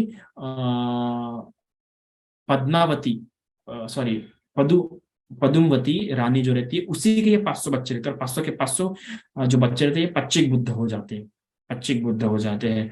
तो वो सभी जब उनको लगता, जब वो लोग सुनते हैं संकल्प, तो वो सभी क्या आ जाते हैं, भोजन के लिए आ जाते हैं वहां पे। तो राजा और रानी दोनों मिलके उनको भोजन देते हैं, और भोजन देने के बाद वो राजा रानी दोनों कहते हैं कि कृपा करके आज हमारे राजवन में वास कीजिए, हम पूरे आपकी भोजन की व्यवस्था करेंगे। तो वो पूरे 500 के 500 25 बुद्धा क्या होते हैं, वहां पे वास करते हैं। वास करते हुए पूरे राजा वगैरह उनकी पूरे भोजन की रोज बराबर व्यवस्था करते हैं। एक बार क्या होता है, ऐसा लंबा समय बीतने के बाद जो सीमांत प्रांत पे क्या होता है, कैसा विद्रोह होता है। तो विद्रोह को दबाने के लिए राजा खुद जाता है वहां पे। जाने के पहले रानी को कहता है कि रानी देखो, तुम बराबर ही 500 25 बुद्धा का बराबर ध्यान रखना, भोजन वगैरह सब कुछ बराबर देना, ऐसा इंटीमेशन देके वो जाता है। तो ऐसे ही रानी भी ठीक प्रकार से करती है। फिर एक दिन क्या होता है, वो बच्चे बुद्धा जानते हैं कि हमारा परिनिर्वाण का समय कब आने वाला है। तो पता लगता है कि कल हम सभी का क्या है, परिनिर्वाण का समय है। तो ये क्या होता है, फिर सभी बच्चे बुद्धा रात को समाधि में कुछ खड़े होकर कुछ बैठ के बराबर समाधि में लग जाते हैं, और सुबह होते होते सभी परिनिर्वाण हो जाते हैं। इधर रानी क्या होती है, सभी की तैयारी कर लेती है। इधर समय हो जाता है, सुबह हो जाती है, दिन हो जाता है, पर कोई बच्चे बुद्धा भोजन के लिए आता नहीं है। तो अपने नौकर को, अपने पुत्र को भेजती है कि जाओ बड़ा देख के आओ बड़ा कि क्या हुआ, कि आज कोई पच्चीक बुद्धा नहीं आया। फिर वो जाता है, वो देता है कि पच्चीक बुद्धा वहां पे खड़े, आंख बंद करके, जो सबसे एल्डर, जो सबसे बड़े थे वहां पे, महापदुम पच्चीक बुद्ध, उनके पास जाते हैं। लोग कहता है कि बनते बुद्ध जी, पच्चीक बुद्ध जी, भोजन का समय हो चुका है, चलिए भोजन के लिए। और उनको जॉब देते हैं, उनको हाथ ला के देखता है, हाथ ला के देखता है कि, तो पता लगता है कि परिनिर्वाण को प्राप्त हो चुके हैं। ऐसे करके एक एक सभी 25 बुद्धों को हाथ लगाता था, तो सभी 25 बुद्ध क्या हो चुके होते हैं, परिनिर्वाण को प्राप्त हो चुके होते हैं। फिर रानी के पास वापस आता है, रानी को बताता है कि सभी 25 बुद्ध परिनिर्वाण को प्राप्त कर चुके हैं। उसी समय क्या होते हैं कि ये भी राजा ही वापस आता है और राजा को पूछता है कि तुमने क्या ठीक प्रकार सेवा की 25 बुद्ध की। तो रानी बताती है कि सभी के सभी 25 बुद्ध परिनिर्वाण को क्या हो चुके हैं, प्राप्त हो चुके हैं, सभी के सभी 25 बुद्ध। तो फिर राजा जाता है, राजा क्या करता है, फिर सभी 25 बुद्धों को उनका बराबर अंतिम संस्कार करते हुए उनके सभी के स्तूप वगैरह बनाता है। फिर उसके बाद उसके मन में आता है कि इतने दिव्यमान, इतने रिद्धि बल वाले, इतने ताकत वाले, इतने ज्ञानी महाप्रज्ञावान बुद्ध भी, इतने शीलवान समाधिवान प्रज्ञावान ज्ञानवान इतने होने पर भी, जब ये भी जराधर्मी, ये भी मरण धर्मी, इनकी मृत्यु हो गई, फिर तो हम तो साधारण मनुष्य है, हमें भी करना मरण धर्मी है। ये सोचते हुए उसके मन में रहता नहीं, आखिर में अपने बड़े पुत्र को बुलाता है, उसको राजपाट सौंप देता है, उसका राज्याभिषेक करता है, खुद गृह त्याग करके अपना सन्यासी जीवन जीना शुरू करता है। फिर पत्नी सोचती है कि मैं भी क्या करूं, जब मेरे पति ने गृह त्याग कर दिया है तो मैं यहाँ पे रह के क्या करूं, मैं क्या भोग विलास अपना जीवन क्या करूंगी। वो भी क्या कर लेती है, गृह त्याग कर दिया। इस प्रकार दोनों ही क्या करते हैं, सोचो, दोनों ही फिर क्या करते हैं उस जीवन में भी अपना सन्यासी का जीवन, सन्यासी का जीवन वो लोग व्यतीत करते हैं। फिर ऐसे जीने के बाद, फिर ऐसा व्यतीत जीवन व्यतीत करने के बाद हमारे गौतम बुद्ध का शासन काल आता है, और गौतम बुद्ध के शासन काल में भी ये दोनों उत्पन्न होते हैं। तो जब ये इसका नाम तो रहता है पालन की या ऐसा कुछ नाम रहता है, फिर ये बिताता है, समय बिताने के बाद इसकी उम्र आती है, उम्र आने के बाद इसके माता पिता कहते हैं कि चलो तुम शादी कर लो, पर मना करता है, कहता है कि मुझे शादी वगैरह बिल्कुल भी नहीं करना, शादी में बिल्कुल भी रुचि नहीं आती। पर फिर माता पिता बहुत फोर्स करते हैं, समय बीत जाता है, माता पिता का फोर्स प्रेशर भी क्या होता जाता है, बढ़ते जाता है। फिर वो एक युक्ति लड़ाता है, सोचता है और सुनार के पास देता है, सुनार को सुना देता है और कहता है कि तुम ऐसी ऐसी मूर्ति बताओ, वरना फिर सोनार ऐसी मूर्ति बनाता है, और ऐसी मूर्ति बनाता है, इतनी सुंदर मूर्ति बनाता है कि वो ऐसे बताता है कि वो पालन की बताता है कि ऐसी ऐसी मूर्ति बनाना, और इतनी सुंदर मूर्ति रहती है कि उस मूर्ति को देखने पर लगता है कि ऐसी लड़की मिलेंगी ही नहीं। और अपने माता पिता को कहता है कि देखो, अगर ऐसी लड़की मिलेंगी तो मैं शादी करूंगा। और लड़की इतनी, वो मूर्ति इतनी सुंदर रहती है कि वो मिलना गारंटी नहीं रहती। पर माता पिता को लगता है कि हम मेरे बेटे के अगर पुण्य होंगे तो सही में ऐसी लड़की मिलेंगे जरूर। फिर वो सभी उस समय के जो होते हैं मैरिज कराने वाले, उनको बुलाते हो, अगर ऐसी लड़की मिली तो हम आपको इतना इतना उपहार देंगे, ऐसी लड़की ढूंढिए। फिर वो लोग ढूंढना शुरू करते हैं आस पड़ोस के गाँव में, और ढूंढने पर ऐसी उनको एक मिलती है महिला। फिर उस महिला के घर में जाते हैं, महिला के घर में जाने पर उस ब्राह्मण वहां का पूछता है कि क्या ऐसा काम है कि आप लोग आज हमारे घर पे आए, तो कहते हैं कि ये ब्राह्मण, इस गाँव का ब्राह्मण अपने बेटे के लिए अपनी ऐसी पुत्री चाहता है। वो फिर वो भी फिर वो पता लगाने पर पता लगता है कि धनवान दोनों उतने ही धनवान है, अच्छा धन में कोई कमी नहीं है, तो फिर वो तैयार हो जाता है।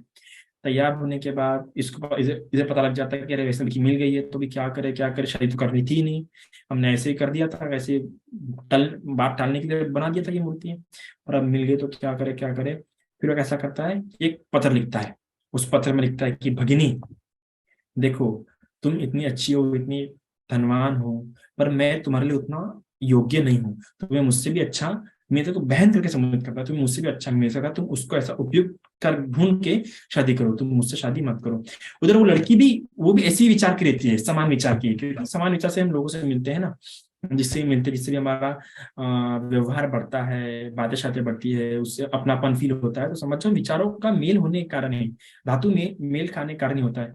तो उस तरह भी ऐसा ही हुआ, वो भी पत्र लिखती है, वो भी कहती है कि भ्राता तुम्हें मुझसे अच्छी महिला मिल सकती है, ऐसे तो तुम मुझसे शादी करो। जैसे दोनों अपने अपने किसी गुप्तचर के हाथों भेजते हैं। फिर बड़ी संयोग की बात है कि दोनों के गुप्तचर रास्ते में मिल जाते हैं, और पता, और जब दोनों पढ़ते हैं कि दोनों के पत्र में समान लिखा है, तो आश्चर्य होता है। फिर वो सोचते कि ऐसा हो, दोनों की तो शादी होंगी नहीं, तो क्या करते हैं, वो पत्र फाड़ देते हैं और अपनी तरफ से पत्र लिखते हैं और वो देते हैं।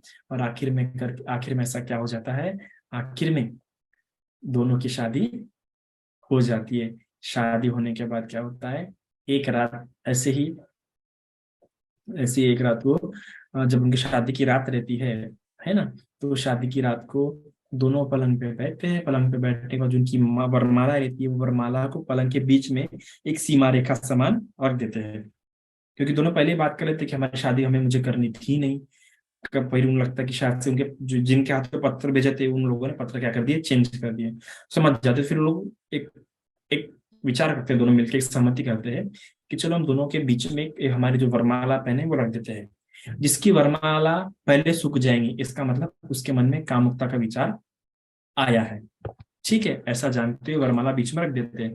फिर वरमाला बीच बीच में रखने के बाद वो वरमाला रात भर वैसी की वैसी रहती है, मतलब किसी के मन में भी कामुकता का विचार नहीं आया। ऐसा करते हुए दूसरे दिन से क्या होते हैं कि दोनों व्यवहार के सकते भाई बहन समान रहना शुरू कर देते हैं। ना दोनों एक दूसरे को कभी स्पर्श करते ऐसी कामुकता के विचार से, और ना ज्यादा बात करते, एकदम साधारण रूप से जीवन जिएंगे भाई बहन समान। ऐसे दोनों फिर उतना भी गृहस्थ जीवन में भी तो रुचि लेते नहीं है, ऐसे ऐसे जीवन बिताते हैं। फिर जब माता पिता की मृत्यु हो जाती है तब फिर वो घर के काम काज दोनों संभालना शुरू कर देते हैं। तो एक दिन से जब खेत का काम, अब दोनों इतने अमीर रहते हैं कि उनका खुद का अपना गांव रहता है, उनके नौकरों को रहने के लिए इतने उनके नौकर तक धन रहता है कि उनका खुद का जो एक गांव ही रहता है जिसमें उनके खुद के अपने नौकर रहते हैं उनकी सेवा करने के लिए। तो इस प्रकार ऐसा एक बार खेत जोतते जोतते क्या हुआ कि खेत जोतते जोतते वहां में से कई सारे जो अर्थवॉर्म, जिसे हम गेंडू मराठी में कहते हैं, गोम वगैरह कहते हैं ना, वो निकलते हैं। तो उन गोम को पकड़ने के लिए कौवे आते हैं। फिर कौवे कई सारे पक्षी उन गोमों को मुंह में गोम्स को जो अर्थवॉर्म को रहते हैं वो मुंह में मतलब कैसा होता है कि खाना शुरू कर देते हैं। फिर वो देखता है और फिर नौकर को पूछता है कि इसका पाप किसे लगेगा, ये जो हो रहे जो खा रहे हैं। तो नौकर कहते हैं कि हाँ आपको ही लगेगा, क्योंकि आपके कहने पे ये खेत जोता जा रहा है और खेत भी आप ही का है, तो आपको ही लगेगा। वो सोचता है कितनी धन संपत्ति है, इतना बड़ा खेत है, और सोचो इतने बड़े खेत मेरे नाम पे जोता जा रहा है और इसका पाप भी मुझे ही लगेगा, तो क्या फायदा इस धन संपत्ति अब ये धन संपत्ति मुझे मेरे पाप कर्मों के विपाक से बचा नहीं पाएंगे। समय आने पर ये भी नहीं रहती अगर कर्म अच्छे नहीं हो तो उसका मन बिल्कुल भी रचना आता, तो सोचता है क्यों ना मैं गृह त्याग कर लूं। तो ठीक है, जो मेरी पूरी संपत्ति मैं अपने पत्नी को सौंप दूंगा, वो उसका भोग करे। वो सोचता है कि मैं गृह त्याग कर दूंगा। ऐसा जाता हुआ घर आता है। इधर घर में क्या होता है, इधर घर में कुछ ऐसा कुछ दाल वगैरह या जौ वगैरह होती है वो भी सुखाने के लिए निकालती है। सुखाने के लिए 3 बड़े बड़े वास निकालते हैं, सुखाने के लिए धूप में रखते हैं। तो जब धूप में रखते हैं तो वहां पे जो कीड़े रहते हैं वो कीड़े चुगने के लिए पक्षी आते हैं। फिर वो देखती है, वो देखने पर उससे पूछते नौकर को ये जो पक्षी कीड़े चुग रहे हैं इसका पाप किसे लगेगा। तो कहती है ऑफकोर्स मालकिन आपको ही लगेगा, क्योंकि आपके घर के वास है और आपके कहने पे हमने निकाले धूप में। तो सभी चिंता कि ये उसको ऐसा ही चला था कि इसका पाप मुझे लगेगा और मेरी संपत्ति मुझे बचा नहीं पाएंगी समय आने पर। बचा सकती है, बिल्कुल ही बचा नहीं सकती संपत्ति भी। तो उसको आता है तो सोचते हैं कि मेरे पति आने दो, मेरे पति को मैं पूरी संपत्ति सौंप दूंगी और मैं गृहत्याग करके सन्यासी जीवन जीऊंगी। तो ऐसे आती है, आते आने पर फिर पति कहता है पत्नी को कि सुनो, तुम घर में यहाँ पर आई थी तो तुम कितनी संपत्ति लाई थी। तो कहती है कि 50 रथ या 50,000 रथ या 50 रथ भर के मैं धन लाई थी या इतना संपत्ति में लाई थी। तो ठीक है तुम वो भी रखो और मेरी जो 75,000 रथ भर के जो धन है वो भी तुम रखो, 75,000 जो करोड़ मेरी संपत्ति तुम भी रखो। मैं जरा मैं अभी घर में रहूंगा। तो कहा जा रहा है आपको तो मैं गुरुत्वा करके सन्यासी जीवन जीऊंगा। ऐसा सा दृश्य देखा है, मुझे कोई बहने की बिल्कुल भी इच्छा नहीं है। वो कहते कि मेरे मन में भी ऐसा आता कि मुझे लगा जब आप घर पे आएंगे तो मैं सारी अपनी संपत्ति आपको सौंप के चली जाऊंगी। तो कहते क्यों ना हम दोनों गृह त्याग कर ले। तो दोनों ही क्या करते हैं, दोनों के केश मुंडन करते, केश मुंडन करके सबज वस्त्र धारण करते हुए अच्छे काशा वस्त्र धारण करते हुए गृह त्याग करते हैं। अच्छे मस्त काशा वस्त्र धारण करते हुए दोनों गृह त्याग करते हैं। फिर जब वो निकलते, मैंने कहा कि खुद का गांव उनका अपना ही होता है, तो जब वो निकलते तो गांव के लोग दिखते कि ये कौन है कौन है। तो वो देखने पर पता लगता है कि अरे ये तो हमारी मालिक मालिक मालक मालिक के पास रोते हैं कि माँ हमें क्यों सो, आप क्यों हमें अनाथ कर रहे हैं, क्यों छोड़ के जा रहे हैं। कहते कि नहीं नहीं नहीं, ये पूरी संपत्ति तुम ही लोग रखो और तुम ही लोग सुख से रहो, हम तो गृह त्याग कर रहे हैं। ऐसे गृह त्याग करके इस नगरी से निकल जाते हैं। तो आगे आगे पति पीछे उसकी पत्नी। ऐसा लंबा राह चलने पर पति के मन में आता है कि अगर जो मेरी पत्नी है जिसका नाम भद्र है ना, कपिलानी। ये कपिलानी बहुत सुंदर है, दिखने में बहुत सुंदर है, और इतनी सुंदर अगर कोई महिला मेरे पीछे हमेशा रहेंगी तो लोग क्या लगेंगे, लोग तो गलत तरीके से सोचेंगे और लोग के मन में तो ऐसा आएगा अरे गृहस्थ गृह त्याग करने के बाद भी क्या हो रहा है कि ये दोनों पति पत्नी तो साथ में ही है ना। तो इस बार धारावाहिक अगर हमने भिक्खु भिक्खुनी बन गए हैं तो इसके बाद हमने कभी भी जो हमारा पति था या है ना, अगर आप लोग में से किसी को होंगी पति पत्नी को अगर कभी साथ में भिक्खु भिक्खुनी बनने की, तो जैसे भिक्खुनी भिक्खुनी बन जाए कभी साथ में संपर्क मत रखिएगा। तो ये वरना बहुत बाधा हो जाती है, बहुत नफरत आ जाती है ना, है ना। कई सारे लोग मैंने देखा है कि डिवोर्स वगैरह लेते नहीं है, ऐसा समझ बिल्कुल भी नहीं रखनी चाहिए, बिल्कुल ही बात ही नहीं करना चाहिए, इससे बहुत हानि हो सकती है। तो इससे प्रकार ये भी सोचता है कि ये अच्छा नहीं रहेगा, लोगों के मन में विचार और लोगों के पाप भी, लोगों के मन में पाप उत्पन्न हो सकता है वगैरह, तो सोच के वो कहता है, वो पलटता है और कहता है, तो तब वो कुछ कहता नहीं पर आगे आता है, और आगे जब ऐसा मोड़ आता है, ऐसे दो मोड़ आते हैं, तब बाहर रुक जाता है और पीछे पलट के अपनी पत्नी को कहता है कि देखो तुम काफी सुंदर हो, और अगर तुम मेरे साथ रहोगे तो लोग क्या सोचेंगे कि इनका तो मोह भी नहीं छूटा, है ना, तो क्यों ना यहाँ से हम अलग हो जाए। तब पत्नी भी ये कहते हैं कि माँ मैं भी ऐसा ही सोच रही थी। तो फिर वो कहते हैं तो ठीक है, फिर वो कहता है अपनी पत्नी को कि तुम चूज करो, तुम्हारे हिसाब से कोई भी दिशा, तुमने जो दिशा चूज किया मैं उसके विपरीत दिशा की दिशा चूज करूंगा। तो वो कहती है कि सुनिए, आप पुरुष हैं, और आप पुरुष होने के नाते आप सत्पुरुष भी है ना, नोबल मैन है आपका भी, तो ऐसा कीजिए आप राइट डायरेक्शन लीजिए, दिशा में जाइए। मैं महिला हूँ, मैं लेफ्ट डायरेक्शन में लेती हूँ। इस प्रकार से दोनों क्या होते हैं, दोनों अलग से, तो दोनों जब अलग होते हैं तो क्योंकि ये आखिरी बार दोनों का मिलन था, इसके बाद दोनों के मिलने वाले नहीं थे, है ना, तो इसलिए वो दोनों जब अलग होते तो भूमि कंपित हो जाती है। भूमि भी सोचो उनका इतना प्रताप, क्योंकि कई जन्मों से वो लोग साथ में मिलके पार्वती उन्होंने पूरे कर्म किए थे, है ना, और इस जन्म में वो आखिरी बार अलग होने जा रहे हैं, आखिरी बार, इसके बाद उनका उनका कभी जन्म होगा नहीं, तो इसके बाद कभी साथ में मिलेंगे नहीं, अनंत हो जाएंगे इसके बाद से, इसलिए वो भूमि भी कंपित हो जाती है। वो भूमि इन दोनों की इतना ये शीलों का प्रताप रहता है कि वो भूमि उस भार को सह नहीं पाती, तो वो एकदम कंपित हो जाती है इनके वियोग के कारण, तो इनका वियोग होता है। और जब भूमि कंपित होती है तो इधर भगवान को पता लग जाता है कि भूमि कंपित हुई है, तो भगवान देखते हैं कि क्यों भूमि कंपित हुई है, तो काश्यप ने गृह त्याग कर लिया इसलिए भूमि कंपित हुई है। तो भगवान भी उसी दिशा में जाते हैं जिस दिशा में आगे जाके काश्यप मिलने वाले हैं, और आगे जाके बैठ जाते हैं। तो भगवान का जो 32 पुरुष लक्षण का जो प्रभाव रहता है, उस दिन उस जगह पे भगवान 32 महापुरुष लक्षण का के साथ अपना रिद्धि बल से भी अपने प्रकाश को और दुगना तिगुना कर देते हैं, ताकि दूर से माँ काश्यप जान जाए कि अद्भुत पुरुष है, ये कोई साधारण पुरुष नहीं है। तो जब माँ काश्यप देख लेते हैं तो ये जान लेते हैं कि ये बहुत महान व्यक्ति है, इसको जो प्राप्त करना चाहिए तो वो प्राप्त हो गया है, और उसके पास जाके उसको क्या करते हैं, नमस्कार करते हैं, भंते महाकाश्यप नमस्कार करते हैं। तो जब भंते महाकाश्यप उनको नमस्कार करते हैं, तो नमस्कार करने के बाद वो कहते हैं कि महाकाश्यप, मैं तुम्हें जानता हूँ, तुम्हें जानते हुए मैं तुम्हें समझता हूँ। और ऐसा जब कहता है, ऐसा कोई दूसरा व्यक्ति कहता महाकाश्यप के बारे में, तो तुरंत सात उसके सर के सात उड़ हो जाते हैं, क्योंकि भगवान ना सिर्फ इस जन्म के बारे में बल्कि उसके अगले पिछले सभी पारमिताओं के बारे में जान चुके थे, जानते थे, इसलिए तो इसलिए कहते हैं। और ऐसा जो नमस्कार जब बनते महाकाश्यप, जब महाकाश्यप ने जब इनको नमस्कार किया सब भगवान को, अगर वो ऐसा नमस्कार अगर पृथ्वी को करता, ऐसा नमस्कार अगर वो महासागर को करता, तो महासागर उसी समय तुरंत भाप बन जाता। जैसे कि एक गर्म बर्तन पे अगर हम ऊपर से पानी डाले तो पूरा पानी भाप बन जाता है, एक ही बूंद रहती नहीं। तो अगर वैसे अगर ऐसा ये नमस्कार, अगर ऐसा नमस्कार बनते महाकाश्यप किसी महासागर को करते, तो महासागर तुरंत भाप बन जाता। अगर ऐसा नमस्कार सुमेरु पर्वत को करते, तो महासुमेरु पर्वत के टुकड़े चूर चूर हो जाता। अगर ऐसा नमस्कार वो पृथ्वी को करते, तो पूरी पृथ्वी की धूल कण कण हो जाती, क्योंकि इतना दिव्य, इतना कितना महान, इतना शीलधारी कहते महाकाश्यप थे, कई जन्मों से उनका शील का प्रताप था।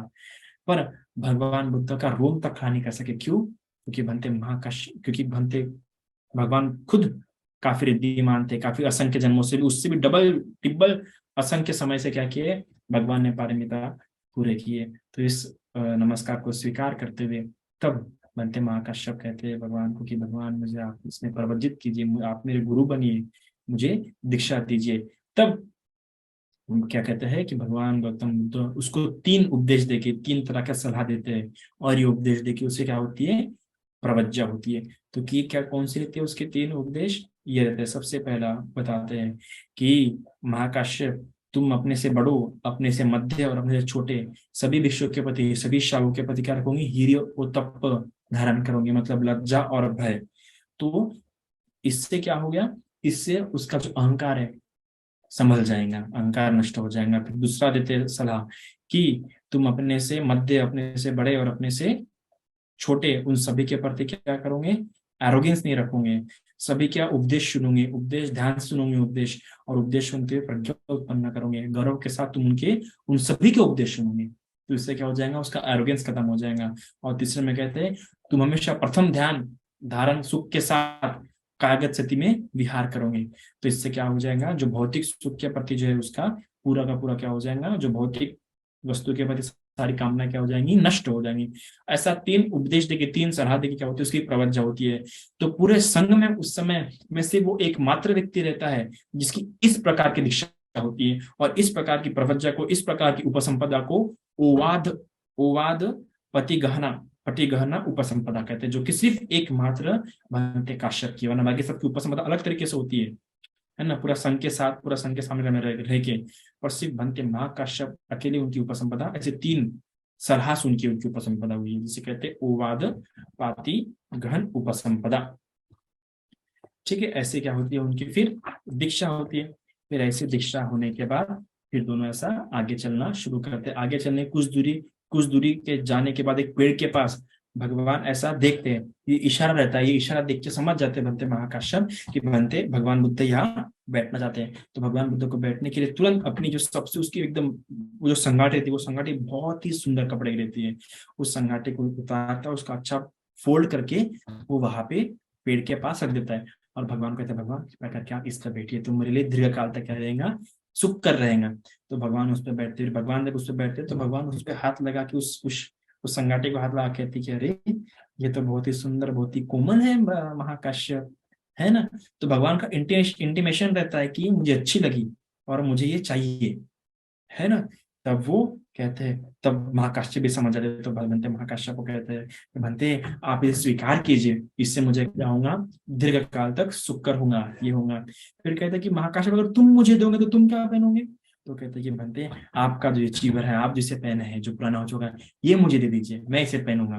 तब भंते कहते हैं कि महाकाश्यप मेरा ये जो चीवर है, ये भले ही बहुत पुराना हो चुका होगा, बहुत रुक्ष हो चुका होगा, फटने पे आ रहा होगा, पर फिर भी इस चीवर को धारण करने के लिए बहुत सामर्थ्य चाहिए। और कोई साधारण पुरुष इसको धारण कर लेंगे तो वो इसे धारण नहीं कर पाएगा, है ना। तो इसको धारण करने के लिए असम साहस, असीम क्या चाहिए, साहस चाहिए, और उसमें एकदम अल्प इच्छा होना चाहिए, है ना। धुतांग का भी उसमें से धारण करना चाहिए।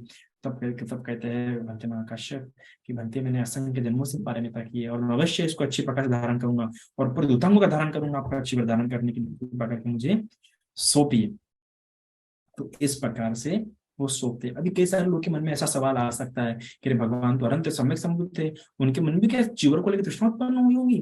तो ऐसा नहीं है। इस विचार से भगवान को चीवर की लालसा नहीं थी कि इतना महंगा चीवर पहनने के, ऐसा चीवर पहना, वो तो खुद राजकुमार थे। दरअसल बात इतनी थी, असंख्य जन्मों से, जो 1 लाख कल्प से जो काश्यप ने पारमिता पूरे के दुतांग धारण करने के लिए, दुतांग में अग्र होने के लिए पारमिता पूरे किया। दुतांग धारण किया जाता है पुराना चीवर पहन के, पुराने कपड़ों का तो चीवर बनता है, उसको जब पहनता है, धारण करता है, तब दुतांग धारण होता है। तो इसलिए भगवान का चीवर जब वो लेगा तो दुतांग धारण करेगा वो, तो इस इच्छा से। और दूसरा यह कि सारी पुत्र और मोगल्या की आयु लंबी नहीं है, ये दोनों मुझसे पहले ही क्या हो जाएंगे, पर निब्बान को प्राप्त हो जाएंगे। और महाकाश्यप की आयु लंबी है, मेरे बाप भी क्या रहेगा, जिंदा रहेगा, 120 साल जिएगा। और मेरे बाद, मेरे महापरिनिर्वाण के बाद 3 महीने बाद, 4 महीने बाद जो प्रथम संगीत होंगे उसका ही अध्यक्ष रहेगा। तो अगर मेरा चीवर इसके पास रहेगा तो लोग इसका सम्मान देंगे, लोग समझेंगे कि भगवान बुद्ध के बाद अगर किसी को स्थान देना चाहिए तो किसको देना चाहिए, भक्त महाकाश्यप को, क्योंकि वो उनका चीवर धारण करके इस प्रकार सम्मान मिलेगा तो ये प्रथम संगति का अध्यक्ष हो सकता है। इस प्रकार जानते हुए क्या होता है, भगवान बुद्ध ऐसा उस चीवर, उस वस्त्र के बारे में करे ताकि चीवर एक्सचेंज हो सके। इसलिए फिर वहां पे क्या होता है, चीवर एक्सचेंज होता है। तो जब वो चीवर एक्सचेंज होता है तब भी भूमि कंपित होती है। और फिर ऐसे आगे आगे चलना, फिर ऐसा तब से फिर भंते महाकाश्यप दुतांग का धारण करते, दुतांग धारण करते हुए भगवान आगे आगे चलते और उनके पीछे भंते महाकाश्यप।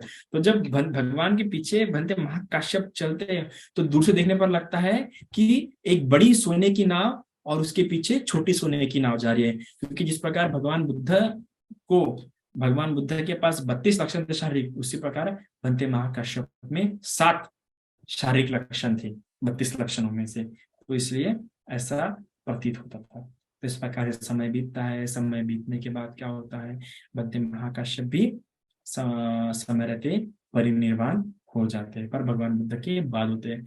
तो भी एक जो बात है बनते महाकाश्यप को लेके जो बहुत फैली है कि बनते महाकाश्यप अभी भी क्या है, जीवंत है, और आने वाले मैत्रेय बुद्ध को अपना चीवर देंगे, पाथर देंगे, वगैरह वगैरह, है ना। गुरु जो गुम्पा गुफा है उस पहाड़ी के अंदर वो क्या कर रहे हैं, वास कर रहे हैं।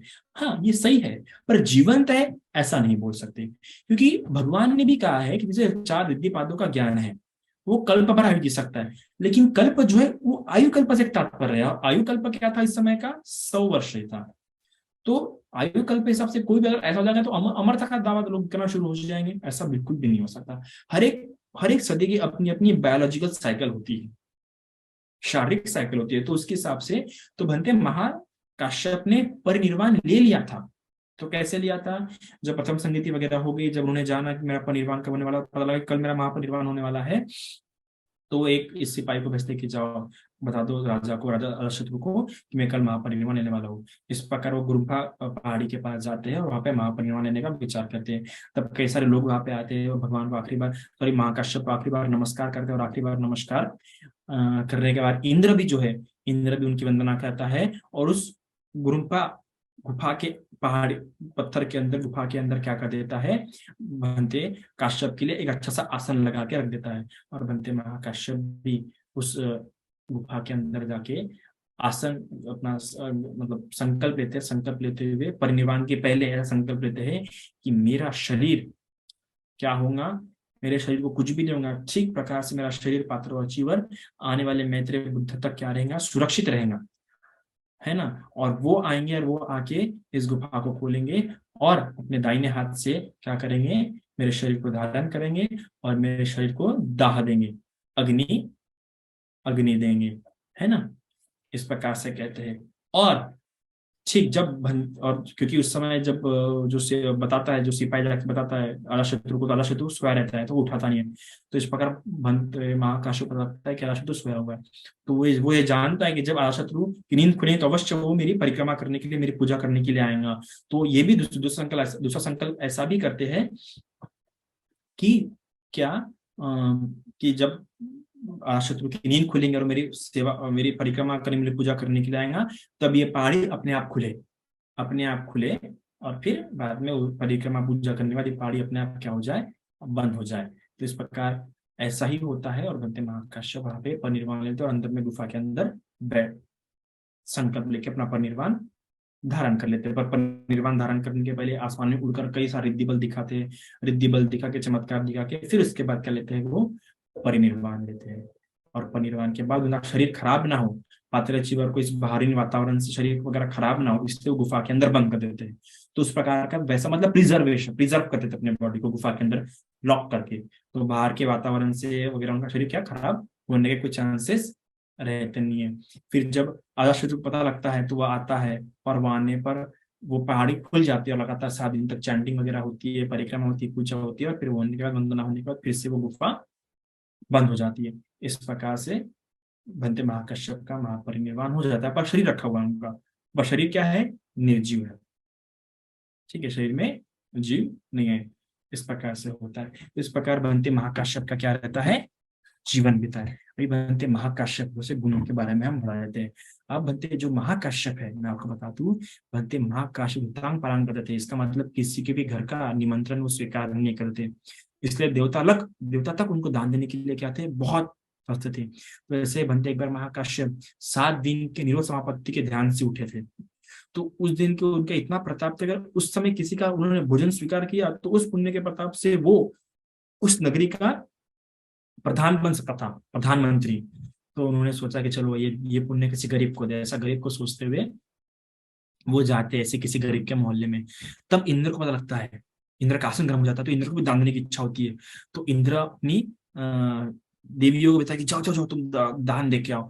तब इंद्र क्या करता है, तब भंते महाकाश्यप बोलते नहीं नहीं, ये मैं किसी गरीब को दूंगा, मैं ये मौका, ऐसा आपत्ति देता है। तब सोचता है तुमको दान देना आता नहीं, तो इंद्र खुद जाता है। वो देखता है कि किस किस किस लाइन में भंते महाकाश्यप भिक्षाटन करने वाले, उस कतार में जाके सबसे आखिर में अपनी एकदम सबसे गरीब झोपड़ी बना देता है, और खुद भी एकदम सबसे गरीब व्यक्ति का रूप धारण कर लेता है। तो इंद्र फिर भंते महाकाश्यप बाहर जाते हैं देखते कि सबसे गरीब इंसान दिख रहा है इस पूरे मोहल्ले में और एक गरीब है, फिर उसके पास का भोजन स्वीकार करते हैं। तो इंद्र भी अपना दिव्य भोजन डालता है और वो उस भोजन की सुगंध पूरे मोहल्ले में फैल जाती है। तब बनते महाकाश्यप समझ जाते कि नहीं, ये जरूर कोई देवी देवताओं की, इतना गरीब के घर में इतना सुंदर भोजन हो नहीं सकता। फिर अपने दिव्य दृष्टि पर देखने पर पता चलता है कि ये तो इंद्र है। बनते महाकाश्यप उसको बहुत फटकारते हैं, बहुत डांटते कि तुमने क्या किया, तुमने किसी गरीब का पुण्य छीन लिया। वो कहते क्षमा कीजिए, मुझे भी आपको पुण्य करने की इच्छा थी। तब वो देखो फिर भी इंद्र लालसा में पूछता है कि क्या मेरे पुण्य का फल नहीं मिलेगा मुझे? अरे नहीं, तुम्हें तो तुम्हारे पुण्य कर्म का फल मिलेगा, और तुमने किसी गरीब का पुण्य छीन लिया। चलो कोई नहीं। अभी तो देखो खुद देवता लोग भी कहते हैं शीलवान व्यक्ति को, तो शीलवान व्यक्ति खुद इसलिए वैसा कहा जाता है कि शीलवान शीलवान व्यक्ति की देवता भी सहायता करते हैं। तो ऐसे शीलवान व्यक्ति को देवता लग तो भी दान देना पसंद करते हैं, इतना दान का प्रताप है शीलवान को देने का। ये है। इसके अलावा हम देखते हैं कि महाकाश्यप का संकल्प था कि बुद्ध को अग्नि मैं ही दूंगा। इसलिए जब भगवान बुद्ध का महापरिनिर्वाण हुआ तो इतने लोगों को अग्नि लगाने पर भी अग्नि लगी नहीं, क्योंकि बनते महाकाश्यप, फिर जब बनते महाकाश्यप आए और बनते महाकाश्यप ने परिक्रमा की और जब अपने माथा लगाया लगाया भगवान के चरणों पे, तो अपने आप शरीर क्या हो गया, जलना शुरू हो गया। तो बनते महाकाश्यप का ये भी एक संकल्प था दुतांग के साथ, है ना। और प्रथम संगीत के अध्यक्ष कौन हुए, बनते महाकाश्यप हुए। इसके अलावा आप देखिए बनते महाकाश्यप की पत्नी पूर्वाश्रम की पत्नी भी क्या बनी, भिक्खुनी बनी आगे चल के। लेकिन कभी भी उन्होंने भिक्खुनी के प्रति क्या सॉफ्ट कॉर्नर कभी नहीं रखा। हमें ये देखने के लिए भाव आता है, यहाँ तक कि वो तो खुद विरुद्ध में थे भिक्खुनी संघ के। और इसको लेके फटकारा भी था आनंद को कि आनंद तुम्हारे कारण ही, तुम्हारी सुख के कारण भिक्खुनी संघ बना और बुद्ध शासन की आयु क्या हुई, कम हो गई। ऐसा फटकारा भी था। तो देखो कितना मतलब बुद्ध शासन को लेके वो ये थे। और बनते महाकाश्यप ही, बनते महाकाश्यप ने बोला, जब क्योंकि भगवान ने कहा था कि छोटे बड़े नियम में बदलाव कर सकते हैं। तो सब पूछते कि कौन छोटे बड़े नियम में बदलाव करे, तो आनंद ने पूछा नहीं था कौन थे, तो कहते हैं कि एक भी छोटे बड़े नियम में बदलाव नहीं करेंगे, पूरे के पूरे नियमों को वैसे रखेंगे। तो इतनी श्रद्धा थी बुद्ध शासन को लेकर बनते महाकाश्यप में। और आदि के बनते महाकाश्यप ने 5 आरोप लगाए थे आनंद पे, डांटा था, फटकारा था। कहा था कि भगवान को बोला था कि तुम, ये बालक गृहस्थों का नाश करने वाला है। ये आनंद, ये बात बनते आनंद को बहुत चुभ गई थी। बनते आनंद ने कहा था क्या बनते, मेरे बाल अभी मेरे सर के बाल पक रहे हैं और आप कह रहे हैं कि ये बच्चा गृहस्थों का नाश करने वाला है। तो ऐसा ऐसे कई आरोप लगे थे आनंद पे, पर उसके भी कई सारे कारण थे। तो ऐसा हुआ। तो बनते महाकाश्यप का इतना क्या था, प्रताप था। ये बनते महाकाश्यप का बल था। और बनते महाकाश्यप के वक्त तो 2 बार भूमि कंपित हुई है, सोचिए कितने विद्यमान थे। तो इस प्रकार बनते महाकाश्यप की कथा थी। आशा करते हैं यह कथा सुन के आप सभी का चित्त पुनीत हुआ होगा, आनंदित हुआ होगा। यह पुण्य कर्म से सभी का मंगल हो, सभी प्रीति उन्हीं सब लोग का भी मंगल हो, वो भी सुखी रहे। नरक पाल द्वारपाल वो भी, उनको भी अपना पुण्य अर्पण करता हूँ, उनको भी अपने पुण्य का सहभागी बनाता हूँ, है ना। साधु साधु साधु। साधु साधु साधु।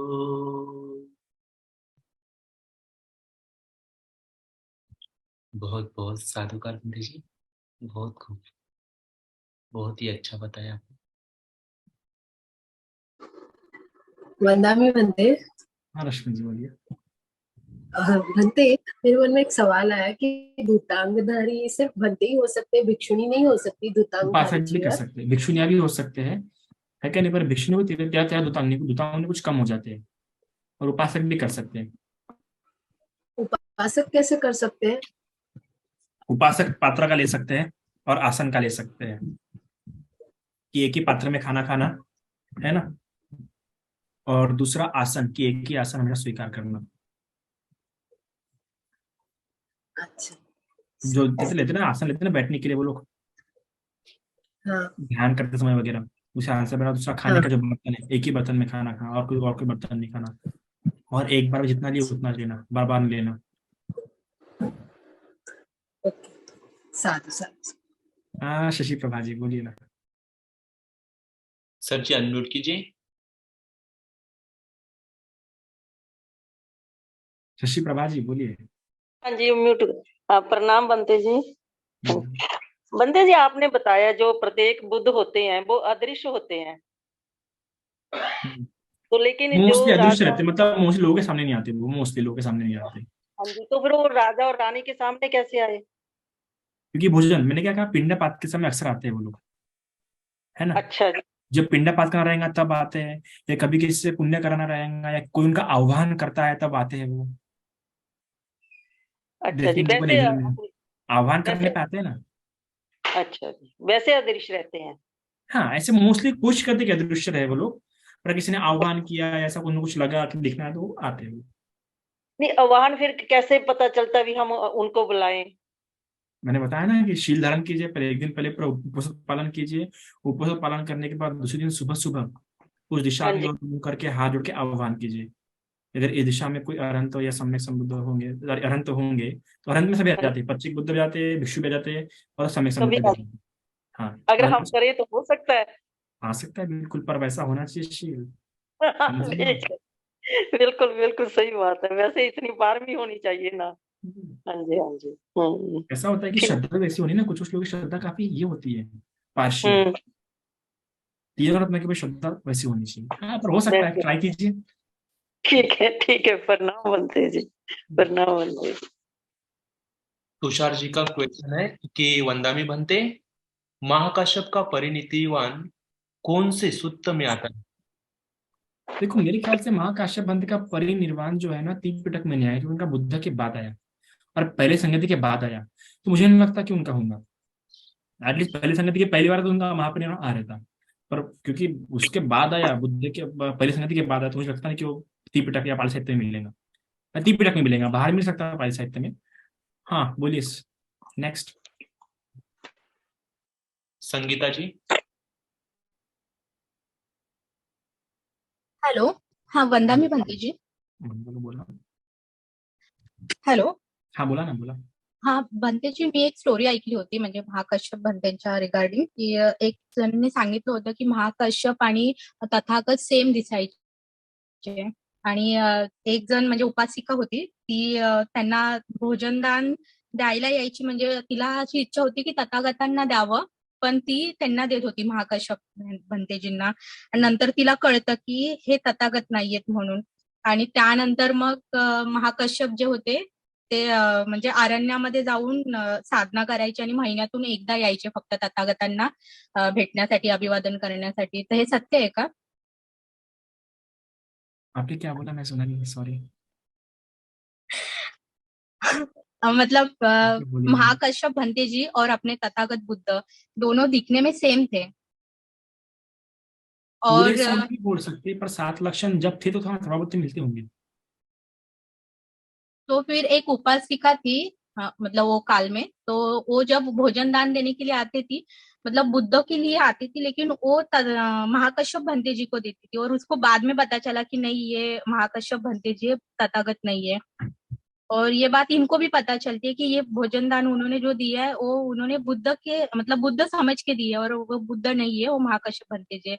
और फिर वो साधना करने के लिए, मतलब पिंडपात करते ही नहीं थे, और वो जंगल में ही रहे, मतलब ये करते थे साधना, और मंथ में एक बार आते थे तथागत को अभिवादन करने के लिए। नहीं नहीं, मुझे मुझे नहीं लगता कि ऐसा होगा कि पिंडपात करते नहीं होंगे। ये थोड़ा सा गलत है कहानी। तो थोड़ा सा मुझे रेफरेंस देके दीजिए, अगर मुझे रेफरेंस मिलता है तो मैं कुछ पता करके बता सकता आपको। पर ये बात मुझे ठीक लग रही है कि पिंडपात करते नहीं होंगे, पिंडपात तो करते होंगे वो, क्योंकि उनका वो धुतांग था। पिंडपात और तो। सिमिलर भी कैसे हो सकते हैं? तथागत का जो उपशीर्ष था वो जरा ऊपर था ना, तो हाँ, सिमिलर कैसे होंगे? वे सिर्फ 7 ही लक्षण मिलते थे, तो हाँ। ये हो सकता है, एकदम एकदम सिमिलर तो नहीं होंगे।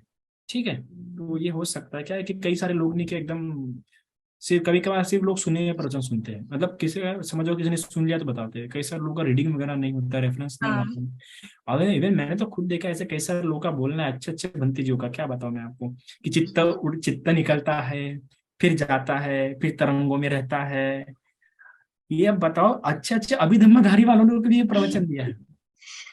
इवन ज्ञान ज्योति भंती जी के भी प्रवचन में मैंने ये सुना है।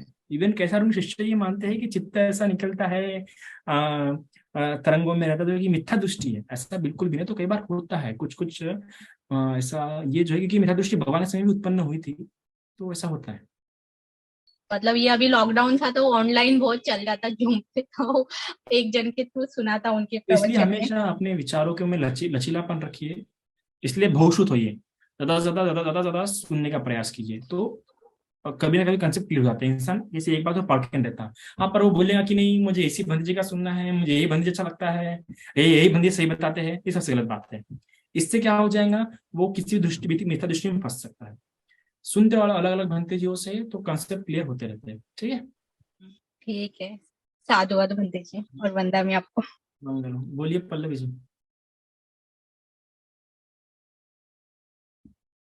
पल्लवी जी। अनम्यूट कीजिए।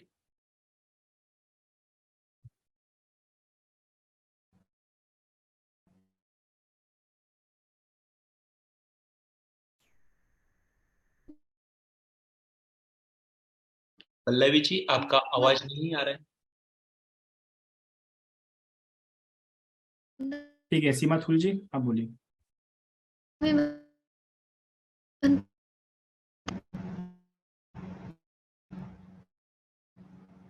सीमा थुल जी। ओके, सीमा जी आप अनम्यूट हाँ, कीजिए। ओके। वंदामी बनते जी। प्रणाम गुरु जी।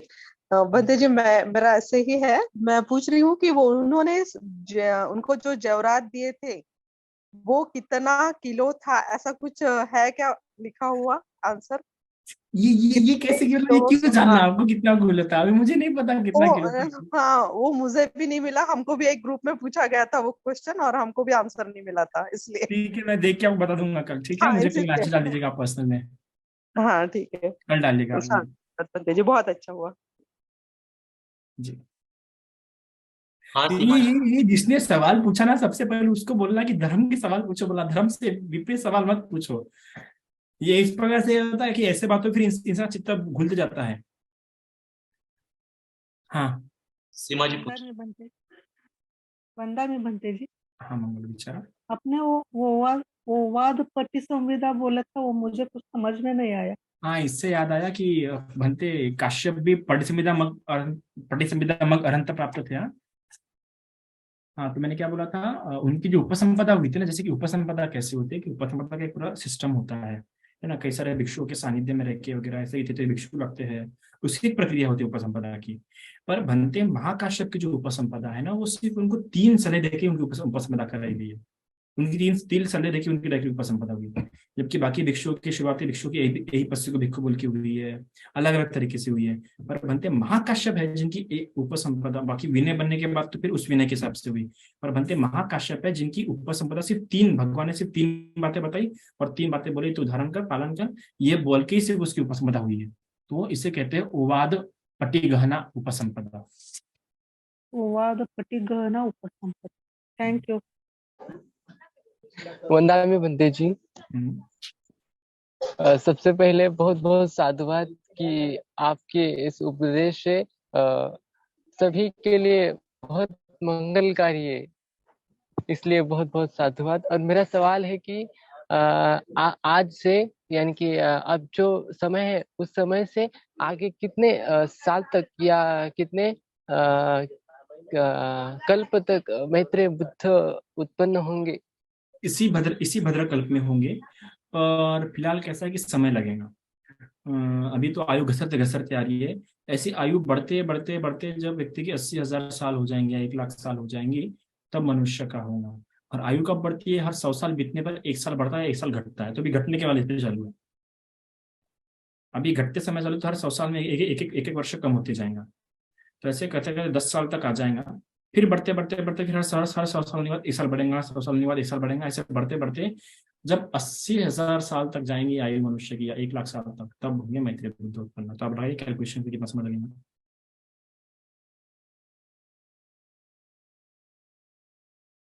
ठीक है प्रमोद जी, और कुछ? साधु साधु साधु। प्रियंका सूर्यवंशी जी। पल्लवी जी का क्वेश्चन आया है कि वंदामी भंते जी, मुझे ये पूछना है कि हमारी श्रद्धा कैसी है, एक कैसे जाने? श्रद्धा होनी चाहिए आकारवती सबसे पहले तो। उपासक ने हमेशा आकारवती श्रद्धा बनाने का प्रयास करना चाहिए। अभी आपकी श्रद्धा कैसी है, यह तो आपका जो गुरु ही बता सकता है श्रद्धा, है ना। वो गुरु बराबर देख रहा है कि आपकी श्रद्धा कैसी होगी। और दूसरा तरीका जानने का तरीका ही नहीं है, मुझे नहीं लगता। बाकी एक तो फिर दो ने तो ठीक है। क्योंकि जिस गुरु के संपर्क से आप धर्म में आए होंगे वैसे भी श्रद्धा होती है। जिस व्यक्ति के संपर्क से आप धर्म में आए होंगे तो उस व्यक्ति का जैसा होगा भाव वैसा आपका होता है मोस्टली। संविदा मत क्या होता है, जिसने पटे संविदा मत के साथ अरंत, पटे संविदा से ज्ञान का क्षेत्र हो जाता है। जिसने पटे संविदा मत के साथ अरंत पद प्राप्त किया है वो 15 तरह की प्रज्ञा से युक्त होता है और वो बहुत प्रज्ञान होता है, मतलब वो धर्म को अच्छे से समझा सकता है और समझा हुआ है। बोलिए सूर्यवंशी जी। Priyanka ji please unmute. वंदामी बनते जी। हाँ तुला पण बोलायचं आहे. बोल वंदामी. बनते जी ओकास का मीनिंग क्या है? ओकास मतलब अवकाश दो, अपना समय दीजिए मुझे। यहाँ उनसे पहले समय मांगते कि बनते मैं आपका समय चाहता हूँ, अभी फिलहाल मुझ पर ध्यान दीजिए। और ओकाश मतलब अवकाश, अवकाश मतलब समय, स्पेस, टाइम, पर वाला समय नहीं, स्पेस, स्पेस मतलब हम समय दीजिए सब। मैं आपसे क्षमा मांग रहा हूँ, समय दीजिए, ठीक है? हो गया? ठीक है। बनते जी मेरे ससुर जी और पिताजी है, उनको आपको बंधन करना था, तो मैं वीडियो ऑन करूं? जी जी बिल्कुल। सालवे जी वीडियो ऑन कीजिए। वीडियो के लिए हाँ। मंगलो अभिवादनशीलस्य नित्यं वड्डा प्रचायन चत्तारो धम्मा वर्धन्ति आयु वन्नो सुखं बलं। साधु साधु साधु।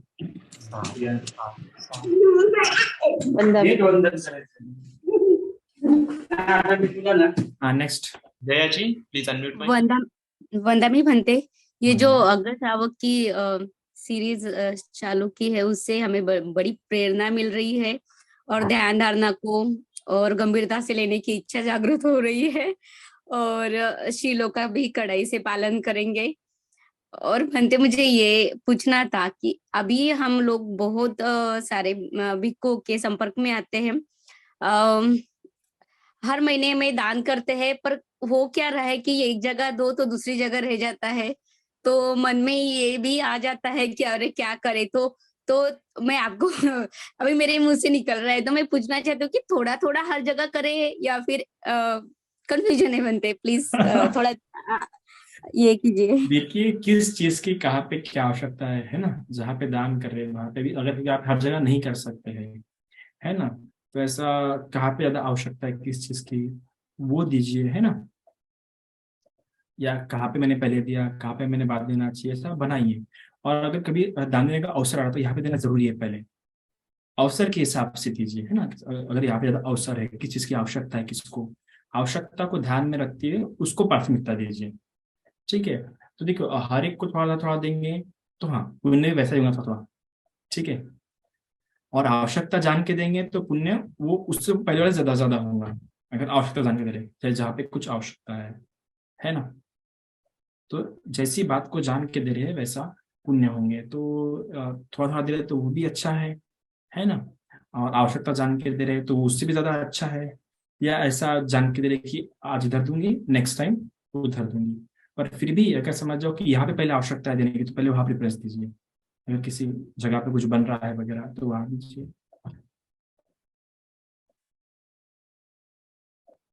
जब भी ऐसा समय आए तो ऐसा विचार कीजिए एकदम उस चीज पे अच्छी प्रकार से कि कहाँ पे देना चाहिए, कहाँ पे आवश्यकता है वगैरह वगैरह, है ना? साधु साधु क्योंकि साधु। हम जानते नहीं कि कौन था भिक्षु का कितना पुण्य है ना? तो इसलिए हाँ बोलिए आकाश देवरे जी। अनम्यूट कीजिए आकाश जी। वदनामी बनती जी। बोलो बोलो। आज ये मेरा फर्स्ट सेशन है अटेंड करने का। काफ़ी गंभीर से सुनने की कोशिश कर रहा था मैं एकाग्रता से। और जहाँ तक मेरी अपब्रिंगिंग का सवाल है, हमने बस मेरी फैमिली में या फिर हमारी कम्युनिटी में यही सुना है कि गॉड नहीं होते, भगवान नहीं होते करके। सबसे पहले तुम्हारी एज बताओ आकाश। 40। ओके। और तो ये मेरा बैकग्राउंड रहा है इतने सालों से, हमारी कम्युनिटी में ऐसे ही होता है। तो अभी आपने जब ये स्टोरी बता रहे थे, आप ये कहानी बता रहे थे, काफी अच्छी कहानी थी, इनफैक्ट काफी प्रेरणादायक थी। बट यहाँ पे आपने इंद्र का उल्लेख किया था, तो वो कितना सत्य है, और वो संभाषण कर रहे हैं, वो मुझे थोड़ा, मैं वहां पे स्टक हो गया, कंफ्यूजन में आ गया मैं कि दे आर जो डाइटिस अब नॉट तक गॉड। पता था, हाँ, जहाँ मैं, जो अब तक मुझे पता था, क्या वो सही था, जो सब फॉलो करे थे वो सही था, जो हम सब जगह में सुन रहा था, किसी फंक्शन में कुछ हो रहा है, वहां पे जो भी प्रवचन हो रहा है, फिर जो भी कोई स्पीच दे रहा है वो सुन रहा था, वो सही था, कि अब जो हो रहा है वो सही है। तो आई डोंट नो, मेरा क्वेश्चन काफी रिलेवेंट भी हो सकता है, but then this is just मेरा फर्स्ट क्वेश्चन है, मेरा फर्स्ट सेशन है, पहला सेशन है, तो मैं ज्यादा क्यूरियस हो गया हूँ अभी ये देखो जानने कैसा के लिए कि होता है कहाँ तक कि सच है। ये जो होते हैं एक समाज के 3-4 पहलू होते हैं। राजनीतिक पहलू होता है, सामाजिक पहलू होता है, धार्मिक पहलू होता है, आध्यात्मिक पहलू होता है और आर्थिक पहलू होता है। ये समाज के पहलू होते हैं और इन हर पहलू के अपने अपने नेता होते हैं, अपने अपने कार्यकर्ता होते हैं, है ना। तो अभी ये कार्यकर्ताओं की स्टडीज कैसी है उसके हिसाब से इनके भाषण, इनका वक्तव्य रहता है।